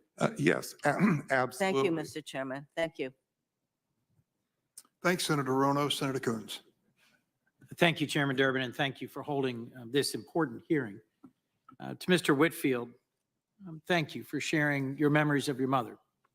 Thank you for helping all of us understand the kind of life that she led, the way that she offered personal, loving, caring support for each and every member of your family, the way that she traveled to care for your father and to make sure that he was in good hands, the way that he inspired your lifetime dedication to public service. And in addition to offering my condolences, I just wanted to thank you and your siblings for what you're doing to put your pain and your loss to a positive purpose, to come here and to call on all of us in Congress to take concrete steps to combat terrorism inspired by the ideology of white supremacy. Nothing that I can say or that we can say here will lessen your loss, but I hope you know that we hear you and we are taking your message and the witness that you and your family have offered our nation to heart. Thank you, sir. Let me ask two questions, if I might, of other witnesses before I run out of time. Professor Pape, so much of our political rhetoric today is just cranked up to the extreme on the ends of our political spectrum. And some then lose perspective on the profound impact that the words of elected officials and politicians have. As you've cited, there's examples all over the world in history where marginal figures become politically popular and rewarded for their feeding an ideology of hate. For decades, hideous concepts like this great replacement theory were relegated to the margins of political discourse. But those days seem to be over. And you've talked through how many of the January 6th insurrectionists who stormed our Capitol, beat and killed police officers, threatened to hang our vice president, were motivated by this great replacement theory. Your research shows a connection between the individuals who choose violence and insurrection, and specifically those individuals who stormed our Capitol on January 6th, and the counties in the country where the white population is declining compared to a more diverse population. Do you believe the mainstreaming of political rhetoric that echoes this great replacement theory contributes to the spread of violent populism? And what do you think we have an obligation to do, those of us who are elected, in terms of calling out and denouncing this great replacement theory? Sir, I think a very important historical analogy is Slobodan Milosevic in the 1970s. He's the famous Serbian leader who in the 1970s and 80s was a minor figure until in the late 80s, he touted essentially the great replacement idea in Serbia, which is, he said, Muslims are gaining so much demographically, they will replace Serbs, white Serbs. That led him to become more famous, to become the president of Serbia. And then just a few years later, that very concept led to one of the most disastrous civil wars in Europe's history in Bosnia, which was about civil war and ultimately a genocide. And ultimately a genocide. It was hard to see the roots of that in, say, 1986, 1987, even in 1989, when he gave the famous speech that many of you will recall. But this is the danger of those ideas because they take on a life of their own. And that's really what's important. Yes, sir, I do think that we have an obligation as a country, and it's our political leaders, it's our community leaders, it's our university leaders. It's not just one side, and it's not simply a law enforcement problem, because by the time the perpetrator has acted, too many are already dead, as we are seeing around this room. We can't wait and just act after the fact. The key here is to have a national conversation. Are we willing to tolerate these dangerous ideas in our mainstream when we know they are already associated with what's happened in Bible study group 2015? The cases I think I'm seeing the families already know. We've already got that evidence in front of us, sir. We need the conversation. Are we going to accept this as a country or not? And so, if I might, Mr. German, just to follow up, this is a country that will never outlaw dangerous ideas, but has to take action against dangerous actions. And finding that balance, if I might, Mr. Chairman, I think is important. You've spoken to how the Domestic Terrorism Prevention Act would provide critically needed assistance to state and local law enforcement to actually properly identify, investigate, prosecute actions, violent actions that might be inspired by these dangerous theories that need to be denounced by mainstream political figures. Help me understand both why that's an important component of the law being proposed by the chairman, and how you think Congress and law enforcement can strike a balance that preserves treasured civil liberties while protecting against a rising tide of white supremacist domestic violent extremism? I think what's important is getting the data. There was discussion earlier about giving the Justice Department and the FBI flexibility to address what kind of violence is occurring. The problem is with that flexibility, there has been an active deprioritization of the most violent threat. So today, when the FBI can't tell you how many people white supremacists killed last year or the year before that or the year before that, because they don't collect that kind of incident data. And if you look at, if the FBI characterizes these crimes as violent crimes or hate crimes instead of domestic terrorism, that's deferred to state and local investigation. So they don't even know what happens there. They don't collect that data. But in the federal system, the Justice Department prosecutes white supremacists mostly through the violent crimes program. And I say mostly, but significantly through the violent crimes program. So you have cases where dozens at a time, violent white supremacists are arrested, but that doesn't go into the terrorism statistics. So the problem is really the data. And to the extent the Domestic Terrorism Prevention Act requested that data, I think that is what's critical to understand where those should be prioritized, because it's absolutely correct. There are other ideologies that people claim justify their acts of violence, but we have to know which area to mass our resources. And if we're not massing our resources to the most violent threats, we're not satisfying the obligation the Justice Department and the FBI have to protect. Thank you. What I hear you saying is that this horrific, violent act, this shooting that took so many lives, innocent Americans just enjoying their freedoms, going about shopping at a grocery store, doing nothing wrong. If we don't do more as mainstream political leaders from both parties at all levels to stand up and speak out against this great replacement theory, and if we don't do more to empower law enforcement to track, to report, to investigate, and to take action against those who become violent, who are motivated by this theory, then we're failing this moment in our nation. Thank you, and thank you, Mr. Chairman. Thank you, Senator Coons. I would like to add, because there's been quite a bit said about the Domestic Terrorism Prevention Act, which failed to move forward on the floor of the Senate a couple of weeks ago, a bill I introduced several years ago.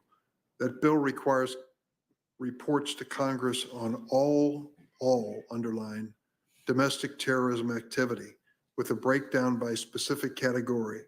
The categories include, members may not have seen this FBI circular, but the categories include racially and ethnically motivated violent extremism, anti-government, anti-authority violent extremism, animal rights, environment violent extremism, abortion-related violent extremism, all other forms.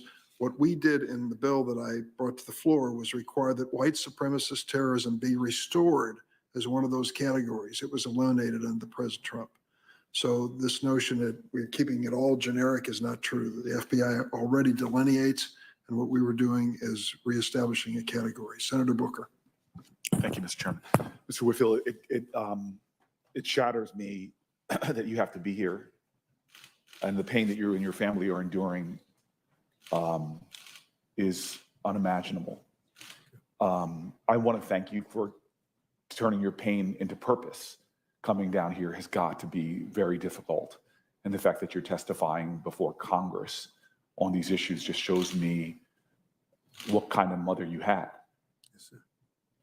I was also kind of moved. I walked in late to the hearing coming from a classified briefing, and I heard you talk about very candidly what it was like growing up as a Black man in America, and how you realize very young that you're perceived as more dangerous often, that's often used as a justification for people taking police action.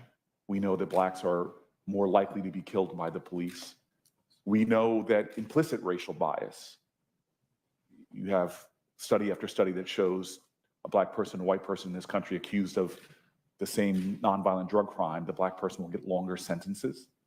We know that even Black women in this country are more likely to die in childbirth.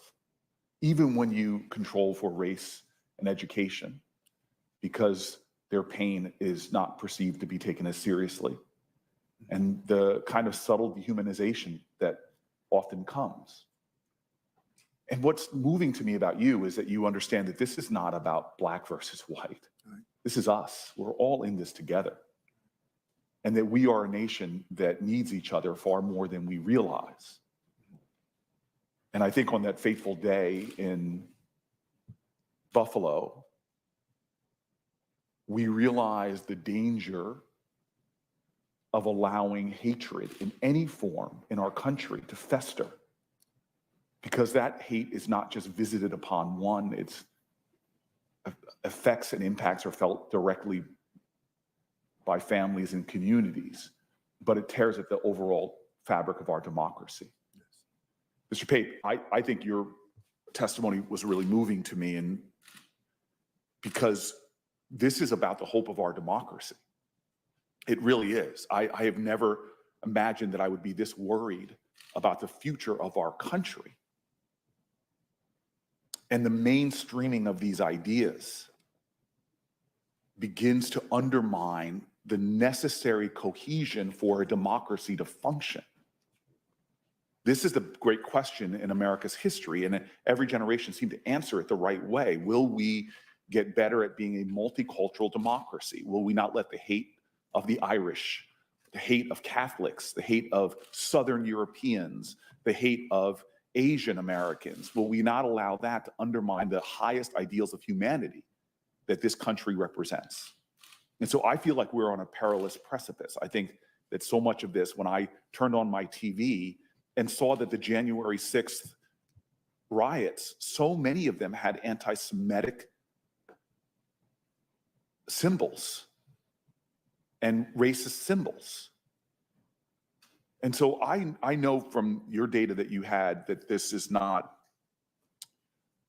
militia, and those are all concerns. And I think my colleague for bringing up the issues of the ease of access to guns is what causes the violence, and we should not ignore that reality. But I'm more concerned about the culture of contempt we have in our country. Yes. And you said something, and I want you, and this, I don't want to create false equivalencies, but I know me as a politician probably would have raised a lot of money if during a State of the Union address, I yelled out an expletive at the president of the United States, Donald Trump, if I had said something like, "You lie." I know this because it happened to President Obama, and that person had their best fundraising quarters after he did something by bringing in that kind of outrage into our sacred civic space in a congressional hall for a presidential speech. And so I guess the two things I want to get in my 10 seconds left is, one is driving this point home that this is not about us versus them. This is about the continuation of our country, of our democracy, that we are inching closer as this hatred, this contempt, culture of contempt spreads. And then I'd like for you to close by just telling me, you keep talking about the limitations and your skepticism about us doing certain things, but what should we ultimately be doing as this body to try to bring this nightmare that we're all experiencing in real time to an end? The crucial thing, Senator, is to compare this to the 1920s, when we also had great replacement ideas. Then it was Catholic versus Protestant, and that led to the second KKK. The difference, sir, is the greater polarization of the country now. We are having political log jams today in ways we did not in the 1920s. And that is what's creating, it's almost impossible now for our political leaders to come to agreement on these major. What we need to do is we need to break through those log jams. And I can tell you the importance of it. How? What's your antidote? What's your advice? The obvious thing to do is to build from the center and to build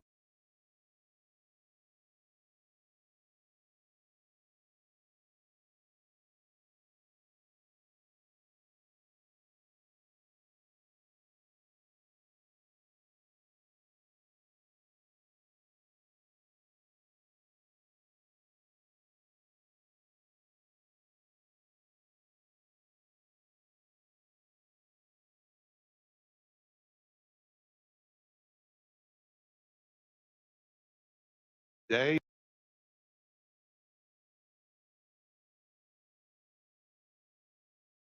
So I'll just say in conclusion, Mr. Chairman, there is a toxin, and I actually agree with your prescription. And I think it's going to take thousands of acts of humble grace to begin to cure what is all of these pressures. However, I don't know when the very algorithms that are built into our social media, my friend Van Jones and Newt Gingrich, I actually agree with your prescription. And I think it's going to take fire. The producers stopped them because the ceasefire was making ratings go down. We have all of these larger corporate entities that want to germinate outrage and hate because it sells better. It creates their stronger platforms. It creates greater audience participation. This is the trap that we're in that is germinating hate, and it has infected this body as a whole. So the only correction I would have to you is I do think the onus is on the acts of grace of this body. But I honestly think if it's just this sector and it's not media and business and culture and churches, if it doesn't go all the way down to our neighborhoods, we're lost. And so that's the only hope. We are not only not our enemies, but we are each other's greatest hope and greatest promise for getting out of a trap. And if not, God bless America, but we are in peril. Thank you, Senator Booker. Senator Cruz. Thank you, Mr. Chairman. Thank you to each of the witnesses here today. You know, there ought to be at least 3 propositions on which all of us can agree. Number 1, violent crime is always unacceptable and should be punished severely. Number 2, hate is wrong. And number 3, the machinery of the federal government should not be used as a tool to target and persecute your political opponents. All 3 of those propositions should be ideas that bring us together regardless of where you fall on the political spectrum. Unfortunately, we see over and over again efforts to politicize acts of violence. When it comes to white supremacy, when it comes to vicious hate groups like the Klan or the Nazi Party, in my view, they are unequivocally hateful, bigoted, racist morons who should be denounced and despised. I do think my colleagues on the Democratic side of the aisle try very hard to erase the history of the Klan, that it was formed by elected Democrats, that its leadership was almost entirely elected Democrats, that the authors of the Jim Crow laws were without exception elected Democrats. And I also think today's congressional Democrats try to use the charge of white supremacy, which is undoubtedly evil, bigoted, and wrong, and weaponized by their own party. They try to use that as a proxy for attacking a political party they disagree with. And they do so by diminishing anti-Jewish violence, anti-Asian violence, violence directed at white people, violence directed at police. My view is simple. Violence is always wrong. Whatever your ideology, left wing, right wing, no wings. If you are seeking to hurt people, it is wrong.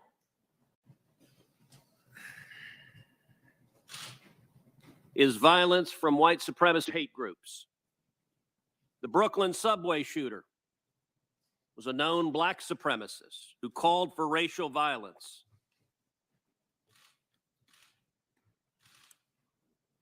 The Waukesha attacker who murdered 6 people driving an SUV into a Christmas parade was a viciously left-wing black nationalist bigot. 2016, another black nationalist gunned down 5 police officers in Dallas. I was there with President Obama at the funeral for those police officers. He did so on explicitly racial grounds. In 2019, 2 anti-Semitic domestic terrorists gunned down 4 people in a kosher grocery store. San Francisco in the past year has seen a 567% increase in anti-Asian violence. Anti-Jewish hate crimes in New York City are up 148% in the first quarter of 2022 compared to the first quarter of 2021. And then, of course, we have the violence of the Antifa riots and the Black Lives Matter riots that racked this country. As stores were looted, police cars were firebombed, people were assaulted, people were murdered. My colleagues on the Democratic side of the aisle sought to excuse, sought to apologize for, even went so far as raised money to bail out of jail the violent rioters committing these acts of violence.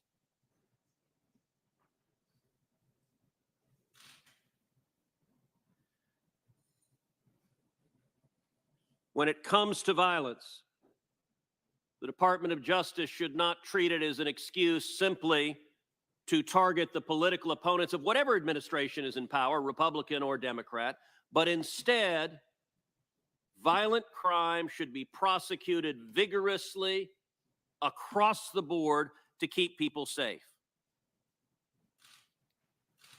Mr. Herdman, you personally prosecuted the anarchist bridge bombers, 5 left-wing extremists who broke off of the Occupy protests and plotted to bomb a bridge in the Cleveland area. Is that correct? Yes, Senator.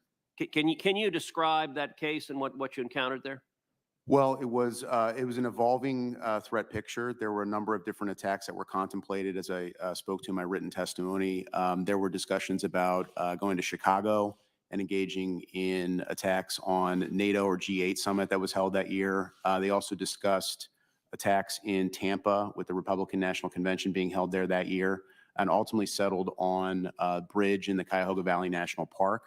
And attempted to bring it down with a group of them gathering one night on May 1st, 2012, in order to try to bring that bridge down.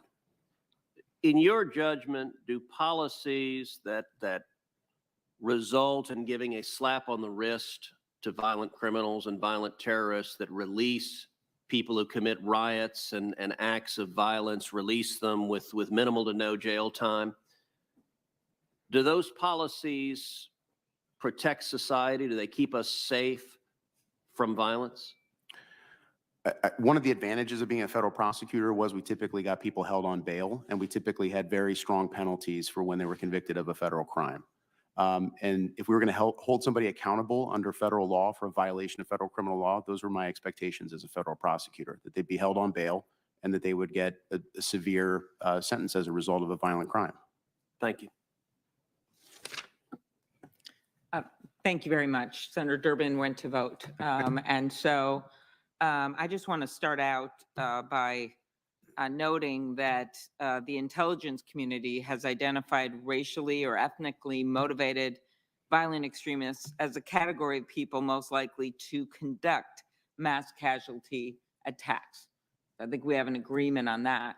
But one thing that wasn't noticed, and this is just 1 year of statistics, but was not noted by Senator Cruz, and that is that the FBI reported that of the racially or ethnically motivated violent extremists it was investigating in 2020, so let me be very clear about the category, 87% were white supremacists. So I just think it's very important that the record reflect that. It's certainly not all of them, but it, at least for the recent year that we have data on, it was the majority of them. So getting to that, Commissioner Whitfield, I am so sorry for your loss. I understand that your mom was a loving and devoted mom and wife, and that she was at the market buying groceries for your dad, who is in a nursing home. And I can't imagine what you, your father, the rest of your families are going to. And I just want to respect your courage for coming forward and speaking today. and want you to know that there's a lot of us that are on your side here and want to take action. While there's nothing we can do to bring back your mom or the other victims at the grocery store, how can our response to this tragedy help you, your family, and your community to heal? Thank you, Senator. First of all, by calling it what it is, and not, sweeping it under the rug and beating around the bush. It is white supremacy. It's a problem.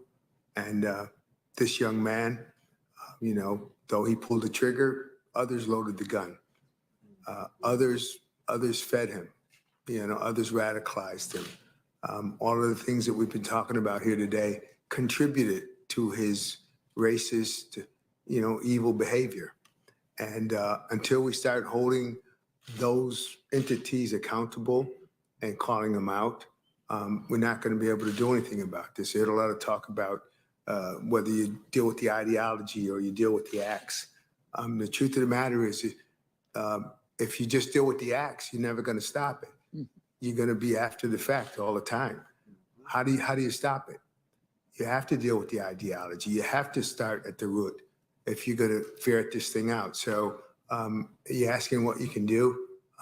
I don't have the answers, but we have to call it what it is. We have to start by identifying what the issues are and address them and have, real conversations about that. We have to face these things. I think that's as a really a good country. point. Thank you for that.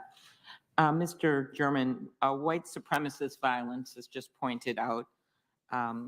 Thank you very much for that, Mr. Whitfield. White supremacist violence is a nationwide problem. In Minnesota, white supremacists bombed the Islamic Center in Bloomington, Minnesota. Law enforcement, Justice Department, including the FBI, worked for years to solve the case, working through the years and not giving up. And they found those responsible and brought them to justice. And it turned out that the perpetrators were part of a larger domestic terrorist militia, which specifically targeted the Muslim community because they wanted to drive Muslims out of the U.S.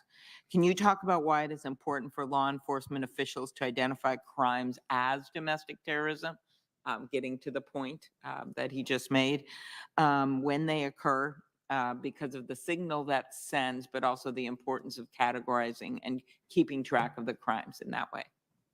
Thank you for the question.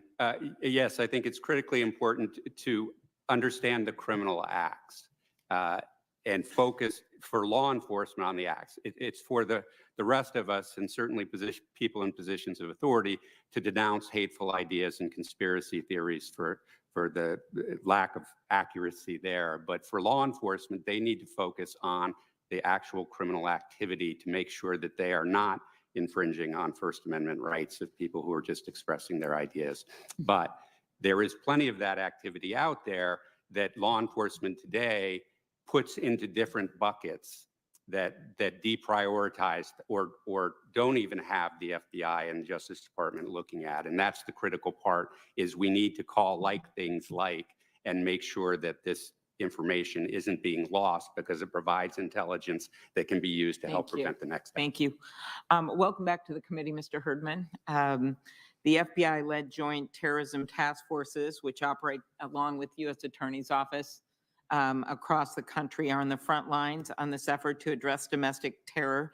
During the Rules Committee hearings that I chaired that investigated the January 6th attack on the Capitol, we found that a key issue in the run-up to the attack, as you know, was a failure to share information between local, state, and federal law enforcement agencies. We know that wasn't the cause, but in fact, we learned that we had to do a much better job in how we responded. Based on your experience as a former U.S. attorney, what are the ways that federal law enforcement can best work alongside state and local partners when it comes to domestic terrorism? Thank you, Senator. Well, presence on the JTTF is absolutely essential. You have to have local and state law enforcement present in your JTTF if you're running an FBI field office. Sharing of information either through a state fusion center or through other bulletins that can go out to local law enforcement, again, very critical to make sure that that information gets out. And I think also,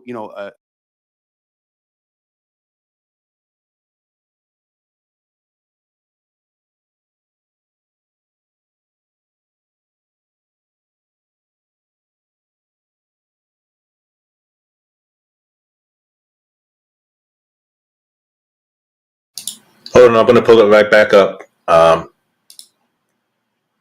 shouldn't have happened.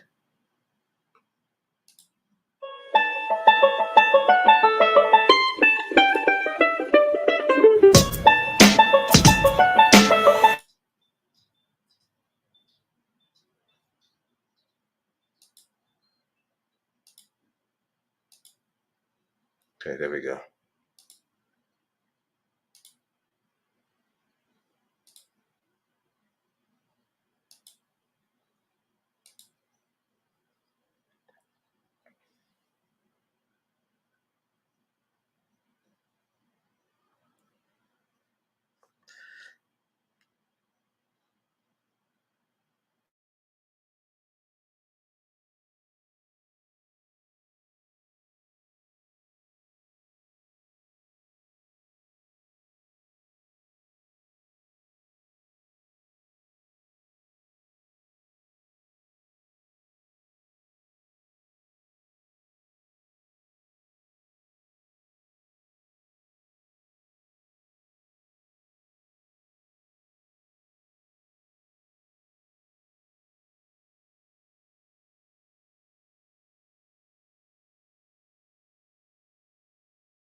%, report Fox News and Newsmax as their major news source. Only 18% Facebook, YouTube, and Twitter, and just 10% far-right social media like InfoWars, Gab, and Telegram. I'm not telling you that pound for pound, the viewer of Fox can be as stimulated as the viewer of InfoWars. What I'm telling you is there's so many more viewers in the mainstream. The problem here is the mainstream, and it's a very difficult problem to get around. But it is something that we need to confront. And if we just simply keep thinking this is just another social media problem. Well, I don't think anyone, I may be the first one bringing this up, and I just want to say, I don't think anyone is saying that. What I'm saying is we know that these killers have basically posted online. They've posted warnings, many of them online, and then they've actually posted videos of them committing the crimes because that's their reality. That virtual reality is their reality. And for us to just turn our backs to that and not think that it has something to do with this, I just think is wrong. That's where they're seeing the ads, by the way, for the guns that are with Santa Clauses and Star Trek figures and Star Wars figures. That's where they're seeing them. So I just, as horrible as all of this is, and that Mr. Whitfield has to listen to here, at its core, this is about white supremacy. What happened in Buffalo, we all think there's some widespread agreement on that. That is about guns, but it's also about how the information is being transmitted and our inability in this chamber to do one thing about it because we've done zilch, zippo, nothing. So I just want to make that clear as we go ahead, that this is also part of the solution. So thank you. Thank you, Senator Klobuchar. I had to go to vote on the floor. I thank you for covering while I was gone. Senator Padilla. Thank you, Mr. Chair. And I just want to thank you for creating the forum of this committee to scrutinize the racist rhetoric and online spaces that are fueling the rise of domestic terrorism in America, in addition to the mainstream outlets that Professor Pape has repeatedly reminded us of. And if, as we're doing this, I think it's not just appropriate, but necessary to consider easy access to guns. in America is jointly enabling these violent extremists. In Buffalo, the perpetrator's weapon of choice after the radicalization, the weapon of choice was an AR-15 that enabled him to turn his hatred into carnage. And just this past weekend, Mr. Chair, as you know just as well as I do, there were at least 10 more mass shootings, violent incidents that meet the definition of mass shootings. 10. At least 15 people died as a result. At least 60 were injured. And that's not to mention the countless others, friends and family members of the victims and others who are now terrorized for fear that it could have been them or it might be them next time in those very communities and across the country. I've said it before, we've said it before, and we'll say it again. This has got to stop. This violence, this carnage is unacceptable. Our children deserve better. Now, turning to my questions, over the years, we have seen a growing reliance on the internet, life on the internet, and most notably, but not exclusively, but most notably social media to spread racist conspiracy theories and to radicalize and recruit domestic terrorists. First question is for Mr. German. In your written testimony, you share your belief that racist conspiracy theories are often hiding in plain sight, and that reporting the spread of these theories and relevant threats of violence to law enforcement could help prevent future attacks. However, you also note that the sad reality is that the FBI receives thousands of tips concerning violence on social media each and every day. In light of this reality, what are your thoughts on how local, state, and federal law enforcement officials can play a more strategic role in identifying credible threats of violence against Americans? Thank you for that question. I think part of the problem is that the FBI and Congress reduced the criminal predicates necessary to start investigations. So by removing the need for evidence-based triage, right, that we're actually saying there is evidence to suggest that a crime may occur, was the standard that I worked under. Reasonable indication that criminal activity may be occurring.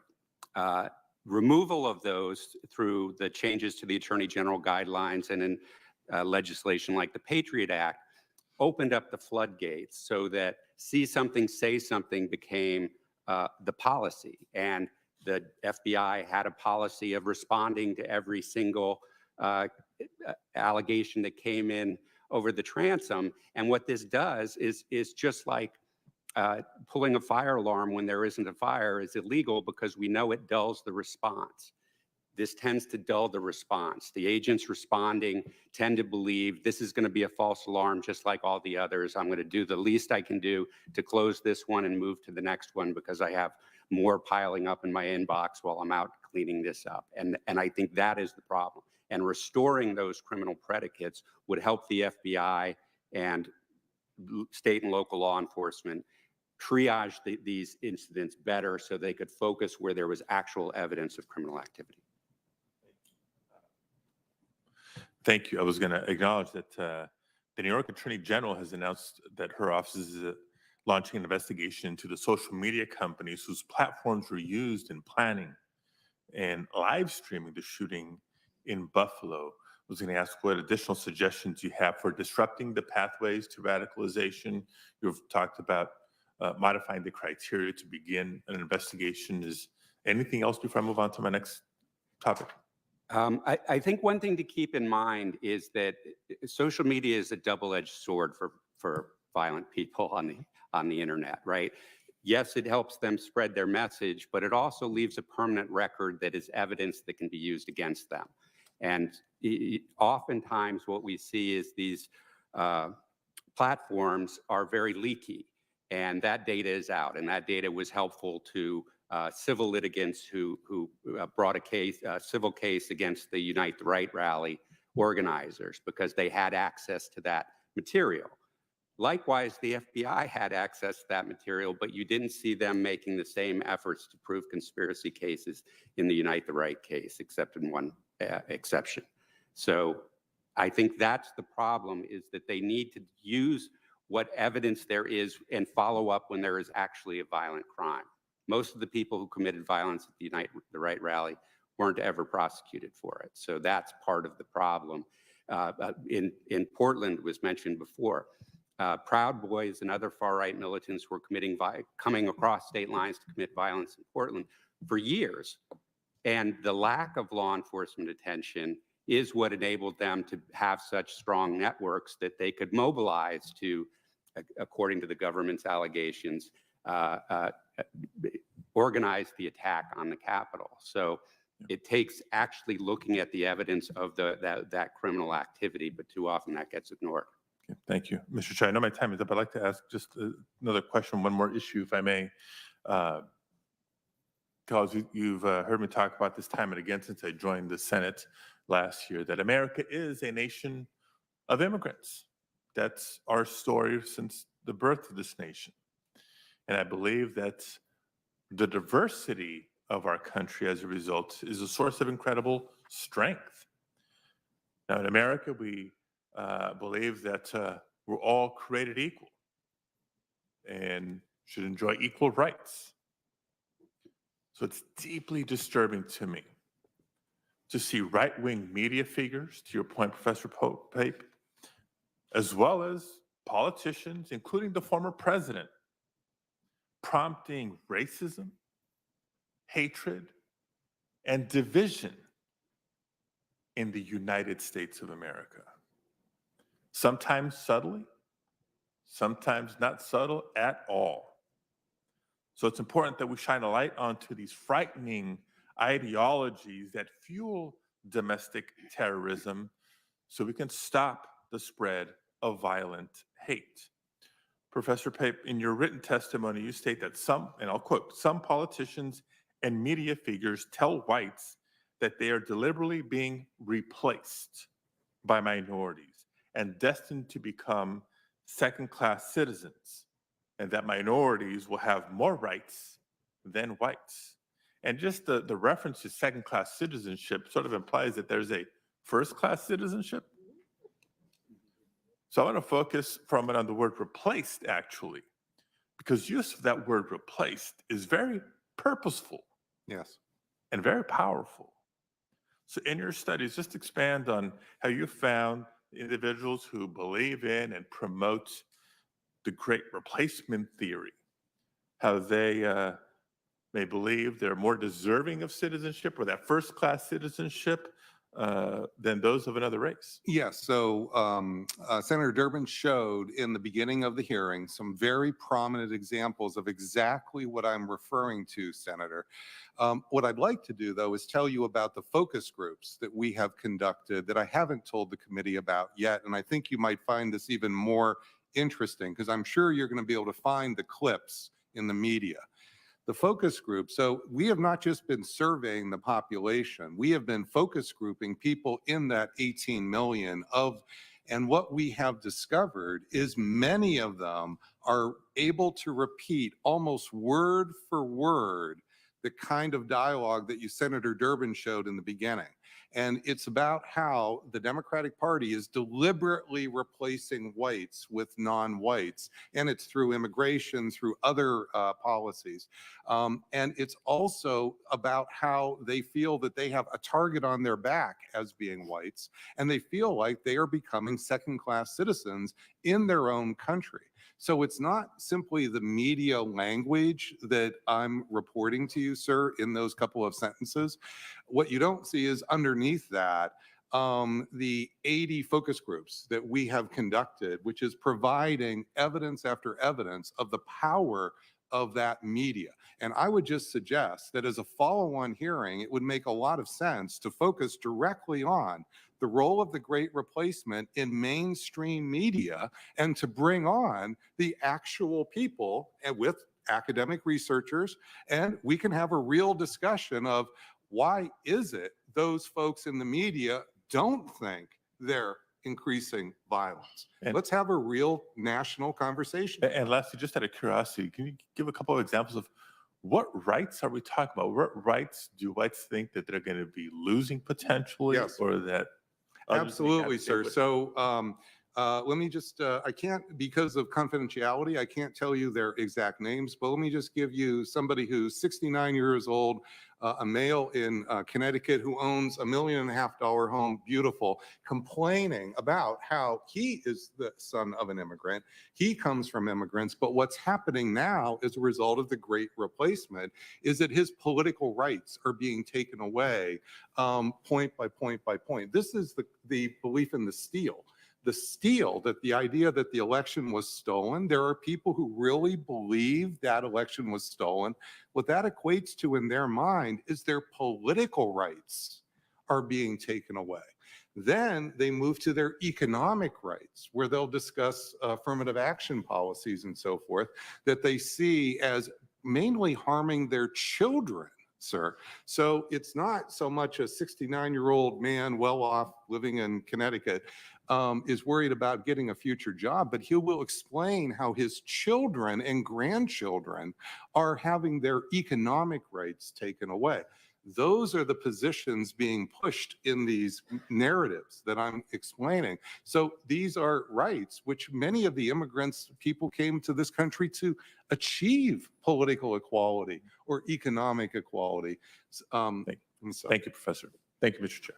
Thanks, Senator Padilla. Senator Blumenthal. Thanks, Mr. Chairman. I couldn't help but notice the reference to Connecticut. Yes, sir. You and I have talked, and I have great respect for the theories that you've advanced and the analogy or comparison that you draw to the 1920s. But tell me if I'm wrong. In the 1920s, assault weapons or firearms like assault weapons were pretty rare if they were used at all. Maybe non-existent. The organized crime forces doctored or mechanized rifles to be automatic or semi-automatic. They were machine guns. But the flood, Professor Turley has remarked that we're awash, to use his word, in firearms. Well, we're awash in assault weapons. And so I think that the connection to firearms here between violent extremism and domestic terrorism and white supremacy, the replacement theory, that combine of toxic and poisonous forces with firearms is unmistakable. And it should be an area for action that certainly doesn't violate the First Amendment. I condemn violence. I support law enforcement. I believe we need to support police in their efforts against violence. But you go down the list of white supremacist extremist attacks. 2012, Oak Creek, Wisconsin. 2015, Charleston, South Carolina. 2018, Pittsburgh, Pennsylvania. 2019, El Paso, Texas. 2022, Buffalo, New York. Racist, white supremacists, violent extremists, these threads are linked to firearms. And often it is the lone offenders, as they're called by our intelligence community. They're regarded as a major source of violence because of, and I'm quoting one of those intelligence reports from the ODNI, quote, access to firearms. So I don't know whether members of the panel want to comment, but it seems to me that the constitutional argument against banning assault weapons, or at least raising the age, the constitutional argument against red flag statutes, which separate people from our firearms if they say they're going to kill themselves or others. Seems to me that constitutional argument is pretty specious, and that we are in a different era from the 1920s. Senator, I won't speak on the constitutional issues, but the Buffalo shooter, when you read the manifesto in detail, you will see that he didn't just select the AR-15 in a general sense. He built his whole attack plan around the AR-15. And a few details that I think are important to bring out, if I may, are that he deliberately selected the shopping center that he was going to go to because the reviews online showed certain aisles were slow, and he was going to target with his AR-15 the aisles that were slow to maximize the number of people he could kill before he would either be captured or killed. So he built the attack plan, not just in a vague sense, sir, but in detail around the AR-15. And it's so disturbing when you see that this took certainly thought. He put methodical thought into not just getting an AR-15, but how could he maximize the use of that AR-15? Senator, if I could follow up. Yes. On the constitutional side, I certainly agree with you on the age limit. That's an issue that I think there is room at the elbows for us to discuss. On the ban, I have to tell you, I'm skeptical. The courts are going to press this body on why they're banning the AR-15, but not higher caliber weapons or the similar caliber weapons. The AR-15 is the most popular weapon in the United States. 1 out of 5 purchases. People like it because it's modular. You can change it, and that appeals to a lot of people. You have at least 15 million of these things. So you have both constitutional and practical barriers that you have to address. But on the constitutional side, people talk about the earlier ban. The president said that. That was before Heller. That was before the court said that the Second Amendment is an individual right. I think that you're going to have a much more difficult time going into court with a ban on the AR-15 unless this body is ready to answer those questions in comparison to other non-banned weapons. But you would agree on the age limit? I think the age limit, that's something that we've been talking about for a couple weeks now, and I think there is room there. As was stated, Heller said that this is not an absolute right. There aren't absolute rights. Even the First Amendment's not an absolute right. We did see an age limit that was struck down in California on the AR-15. That is still in litigation. We don't know how the court's going to come out on that. One of the reasons a lot of us are looking at that New York case, it may be dicta, is whether we're going to see what the range of movement is. Yeah, my time has expired, and I litigated an assault weapon ban in the state of Connecticut when I was Attorney General. In fact, I tried the case and then argued it in the state Supreme Court, and we won, but that's a state Supreme Court decision, not a United States Supreme Court decision. And I recognize that the court is about to rule in a case, even though it's not directly on point. They'll say all kinds of things that may impact the decision. So I think, you know, the point is indisputable that a country awash in assault weapons is going to be a lot more vulnerable to any hate or violent extremism. And I am one of the leading advocates of the no hate bill, which we passed. But I think that gun violence prevention is key to conquering violent extremism as well. Thanks, Mr. Chairman. Thank you, Senator Blumenthal. Thanks to the panel of witnesses, particularly Mr. Whitfield, for being here today with your friends and family. I appreciate so much your attendance. It really is sad that we have to come together for this reason, but you're standing up for your mother, and your amazing description of her life is an important thing for America to share, and you have given us that. The other victims and their families represented here today, our hearts go out to you, and we accept your challenge. We were elected to do a job, now do it. There's no excuse, and I hope that we can summon the political will and courage to get that done. The other panelists, thank you so much for each of your contributions.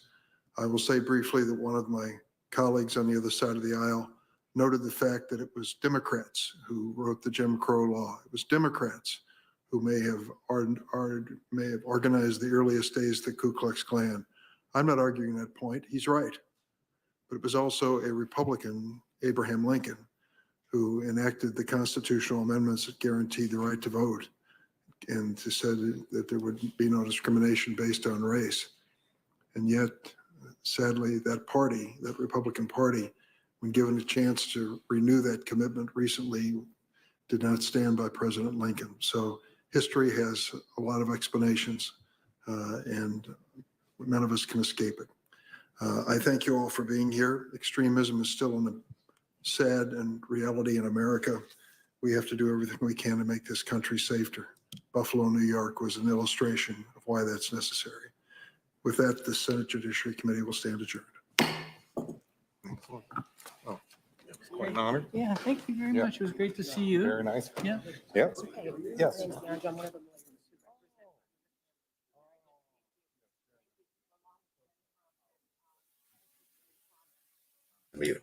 Yeah, so that's it. In fact, here's the thing. I'm gonna drop the link. Anybody that wants to come up and talk, you just audio only.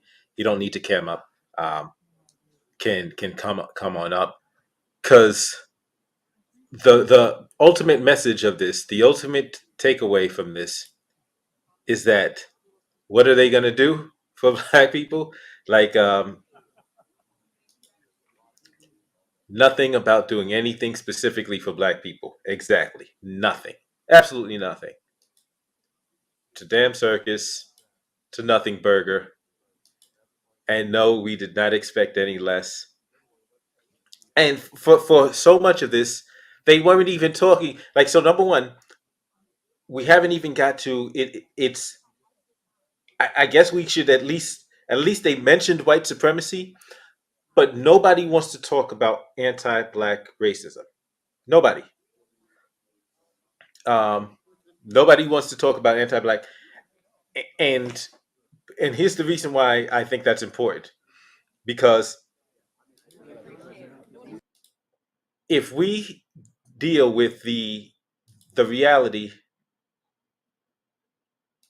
that anti-Black racism is a very specific thing, then we can focus on things as they are issues as they are affecting Black people.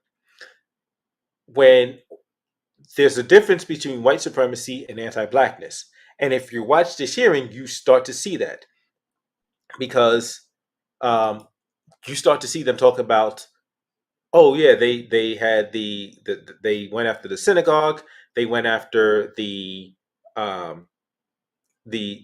Sikh temple. I'm not sure if it's a temple, or I think it's a temple. They went after, there's various different attacks, white supremacist attacks, that weren't targeting Black people. We can't be focused on white supremacy. We as a community need to be focused on anti-Blackness. Point blank, period. That, like, there's a distinction. There are other groups that work focused on specific hatred targeted at their groups. Since the beginning of this country, since the founding of this country, there's been a direct targeted ideology of anti-Blackness. Why are we not talking about that specifically? I'm not even talking about why are they not talking about it. Why are we not talking about it?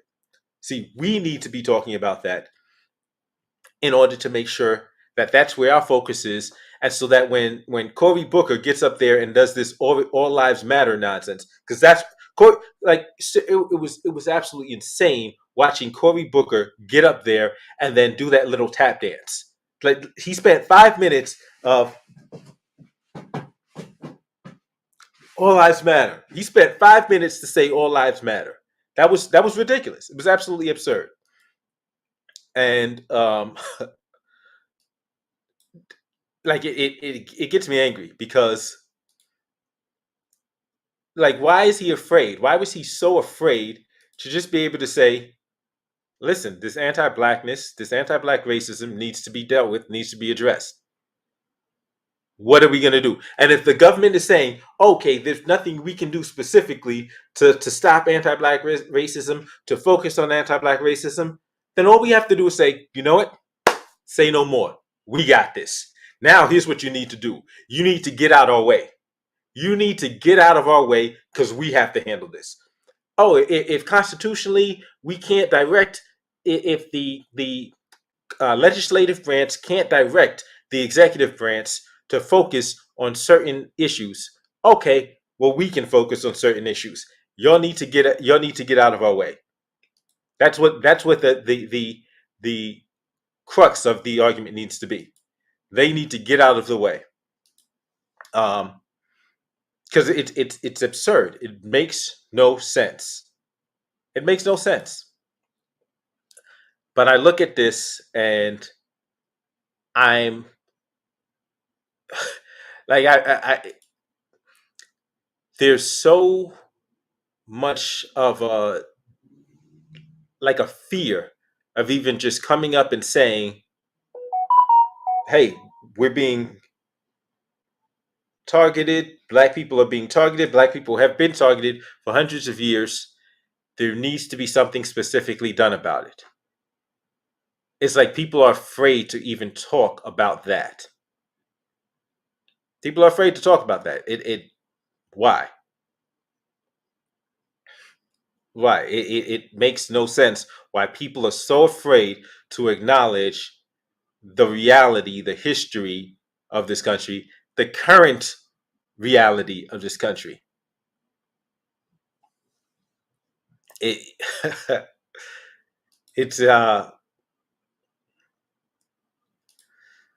we can't protect us, U.S. Right, exactly.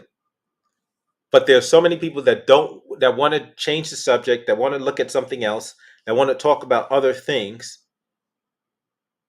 because either they're afraid to talk about how Black people have been specifically targeted, and the crazy and one of the things that it works on several levels. So if we're talking about white supremacy versus anti-Blackness, one, we're not just talking about what's happening to Black people. There's a second component. The hatred coming towards Black people, if we're not talking about anti-Blackness, isn't just coming from white people. There's non-white people that have anti-Black ideologies, a bunch of them. So there's a bunch of other communities that have this anti-Black hatred, and they're not white. So if we're only focused on white supremacy, there's so much we're missing. We're missing about so much of what's happening to us. We're focusing on stuff that's happening to other groups and not dealing with the specifically targeted hatred towards us. And we're not dealing with the specifically targeted hatred towards us from non-white groups. Exactly. Isaiah, gonna be biased 100%. Well, listen, it's not even about it's about being protecting ourselves. It's about being smart.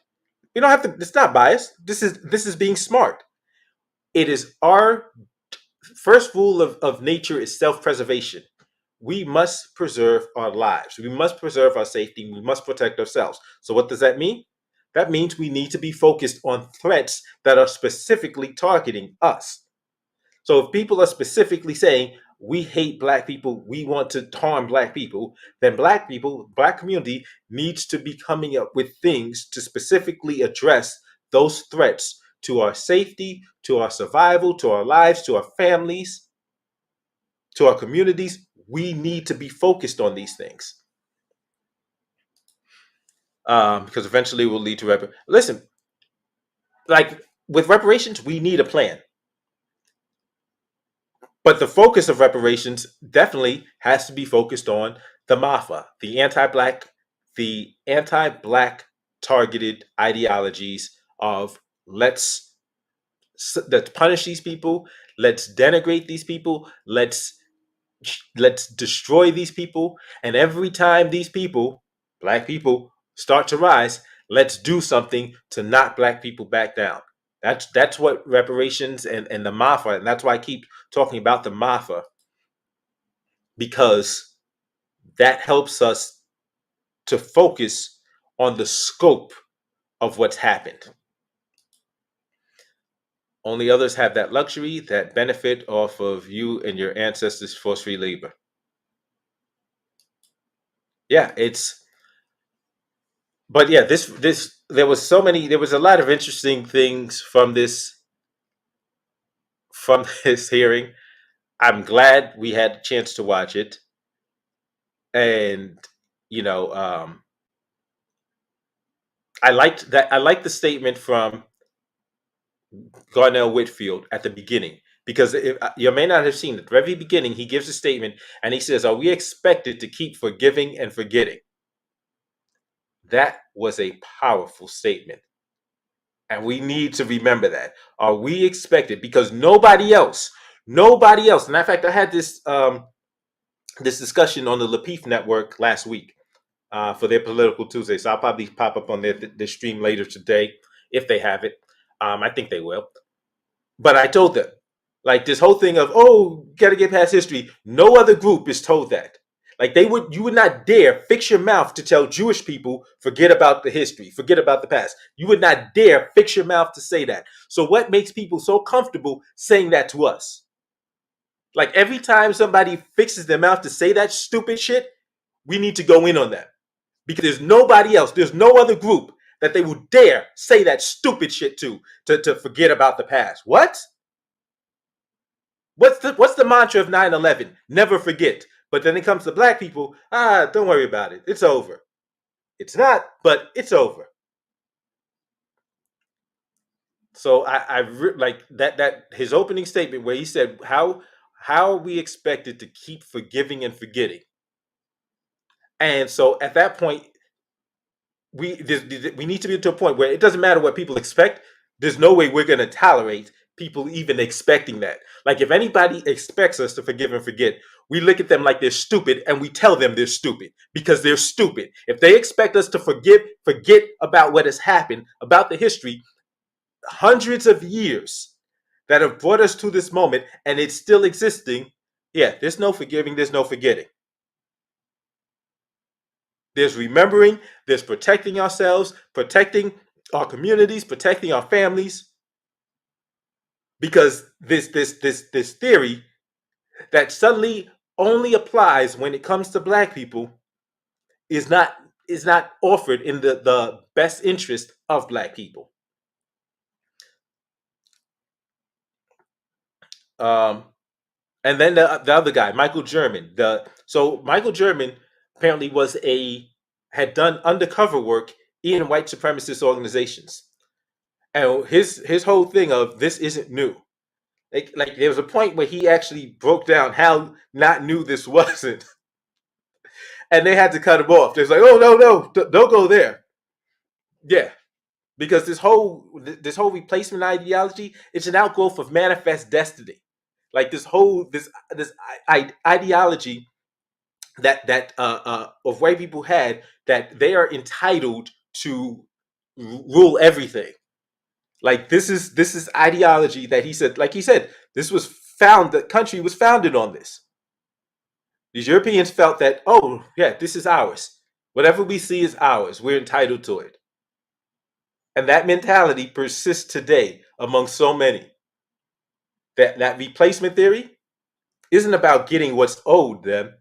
It's about what they think what they're owed is everything, is complete control. That's what these people are talking about when they're talking about, oh, we're losing our political power. No, you get one vote. Like because when they start talking about their vote is diluted, your vote is diluted. No, you get one vote. That's it. Your vote is not. You do not have a right to proportionality in reference to everyone else. You get one vote. That's what your right is. That's what your right is. Your right is to one vote, not to a proportion of control over a system. There's no right to that. But these sick individuals that are pushing this replacement theory, that's what they believe. They believe that they have a right to a certain proportional amount of control over the system.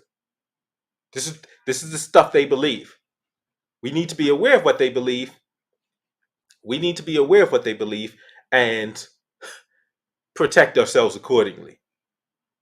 Because we've seen it time and time again. And like I said, I was talking to, I was on a panel last week, and I brought up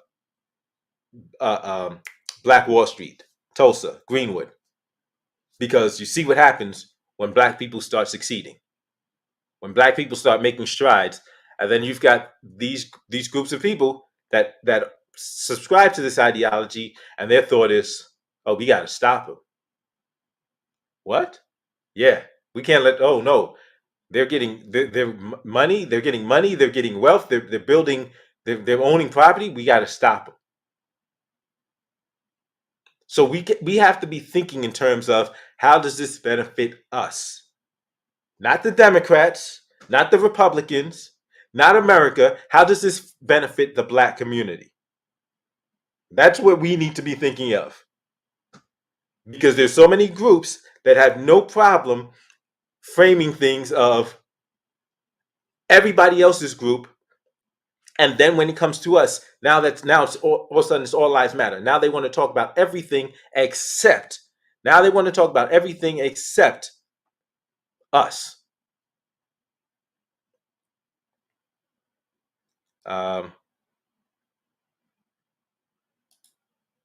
Only others have that luxury because they want to keep Black folks bound by a promise they have no intention of keeping. That's Esau's game to minimize and get away with lying, rob, murder of our people. There's no statute of limitations. The Mafa. That's why I say.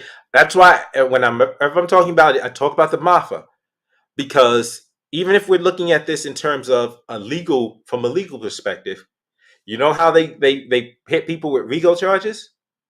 Okay, boom. Let's do that, because this was a conspiracy. This was a coordinated conspiracy amongst various organizations, various private organizations, and state and federal governments to harm Black people. Who else has wicked pride and always had an eagle as a symbol? Obadiah 1:4, though thou exalt thyself as an eagle, and those nest themselves among stars, I will bring thee down. Ah, interesting scripture. Let's belong Black Tulsa. Yeah.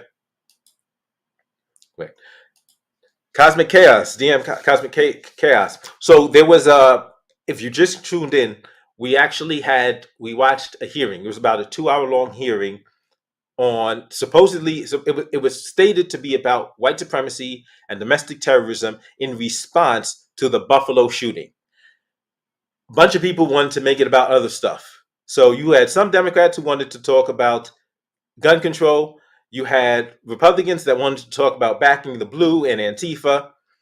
You had Cory Booker that wanted to show white people that he's one of the good ones. You had but like you had one of the son of one of the women that was murdered in Buffalo. He actually spoke, and one of the things he talked about was, and I really appreciated him hitting that point. How can we keep being expected, Black people, to forgive and forget? And I just went off on a rant, because it's only Black people that are expected to forgive and forget. And there are other Black people who will say this stupidity. I had that. I went off on the panel last week where some Black people thought, oh yeah, we got to get past history. Get past history.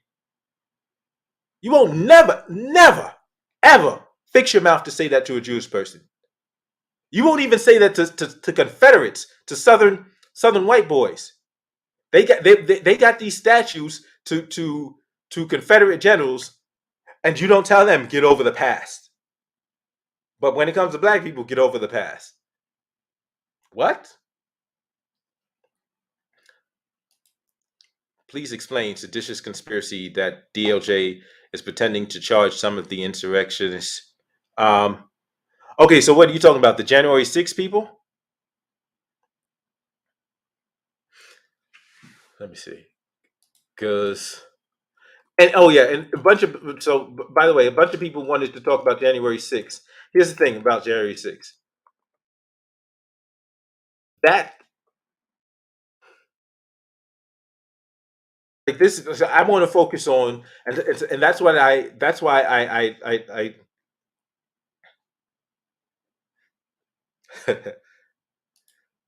yes, okay. So you're talking about January 6th.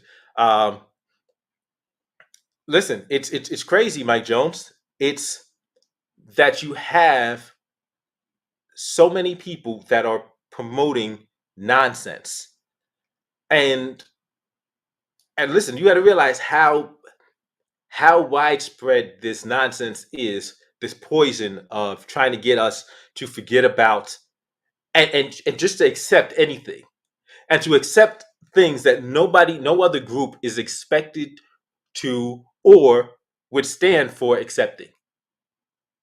We have to deal with, like, that's something we have to stand up on. We got to stand up and say, listen, anytime somebody tells us, oh, start drawing the parallels. Like, because nobody else puts up with that nonsense. Nobody else is expected to put up with that nonsense. Don't fix your mouths to try to tell us that we're supposed to put up with that type of nonsense. So, like, I'm not sure about I'll look that up about that. But my position on January 6th is that it was a riot. Because here's what I think. I think that if you have a problem with the government, protesting the legislature makes more sense than protesting the police. If you're dealing with a policy, if the police acted completely out of line with the law, okay, then you go to the police. If the police were enforcing a law that's on the books, then protesting at a precinct, protesting against the police doesn't make any sense. The police are enforcing a law that these other scumbags passed. We need to be going to so like when Eric Garner was murdered, like, there needed to be a march on City Hall and City Council. Yes, which where City Council and the mayor are, and say, listen, y'all are the one that are making these syntaxes that are getting black people, that just got this black man murdered. Yeah, we got a problem with the police too because they did it, but y'all made the law. Like, realizing that they're these politicians that will point to cops to take the heat off of their complicity in these actions against us. And the so-called imposter Jews who are actually Amalekites, Ashkenaz. I'm not sure what in those so-called documented. Okay. The reason I want to understand seditious conspiracy is because I want to know if the Buffalo Killer can be charged with the same. So he has a 25 count indictment. He was indicted for 25 counts by New York State. Well, actually, yeah, by New York. But it's like 10 like attempted murder and murder charges that he was charged with. In fact, I'll do a video on that to figure out. But with the seditious conspiracy, they were charged by the feds. So I don't know if the feds are actually going to step in to charge the Buffalo Killer or not. They might. They probably can. Oh yes, but also the Buffalo Killer was charged with hate crimes. So he was charged with hate crimes. There was actually one specific law I was looking for. I was looking for because yesterday they passed the law banning body armor, regular civilians from having body armor. I was looking to see if he was going to be charged with the use of, because him wearing the body armor in commission of a felony was in itself a crime. I wanted to see if he was going to be charged with that. But they, for whatever reason, they chose not to, because I guess they're trying to use that as justification for stopping the rest of us from getting body armor. And this is what the thing I'm saying, as Black people, if there are people out here targeting Black people, body armor needs to be one of the things that we need to be fighting for to be able to possess. If you've got these white supremacists, these anti-Black organizations, these anti-Black hate groups that want to cause harm to Black people, then we want as much access to what we need to protect ourselves as we can possibly get.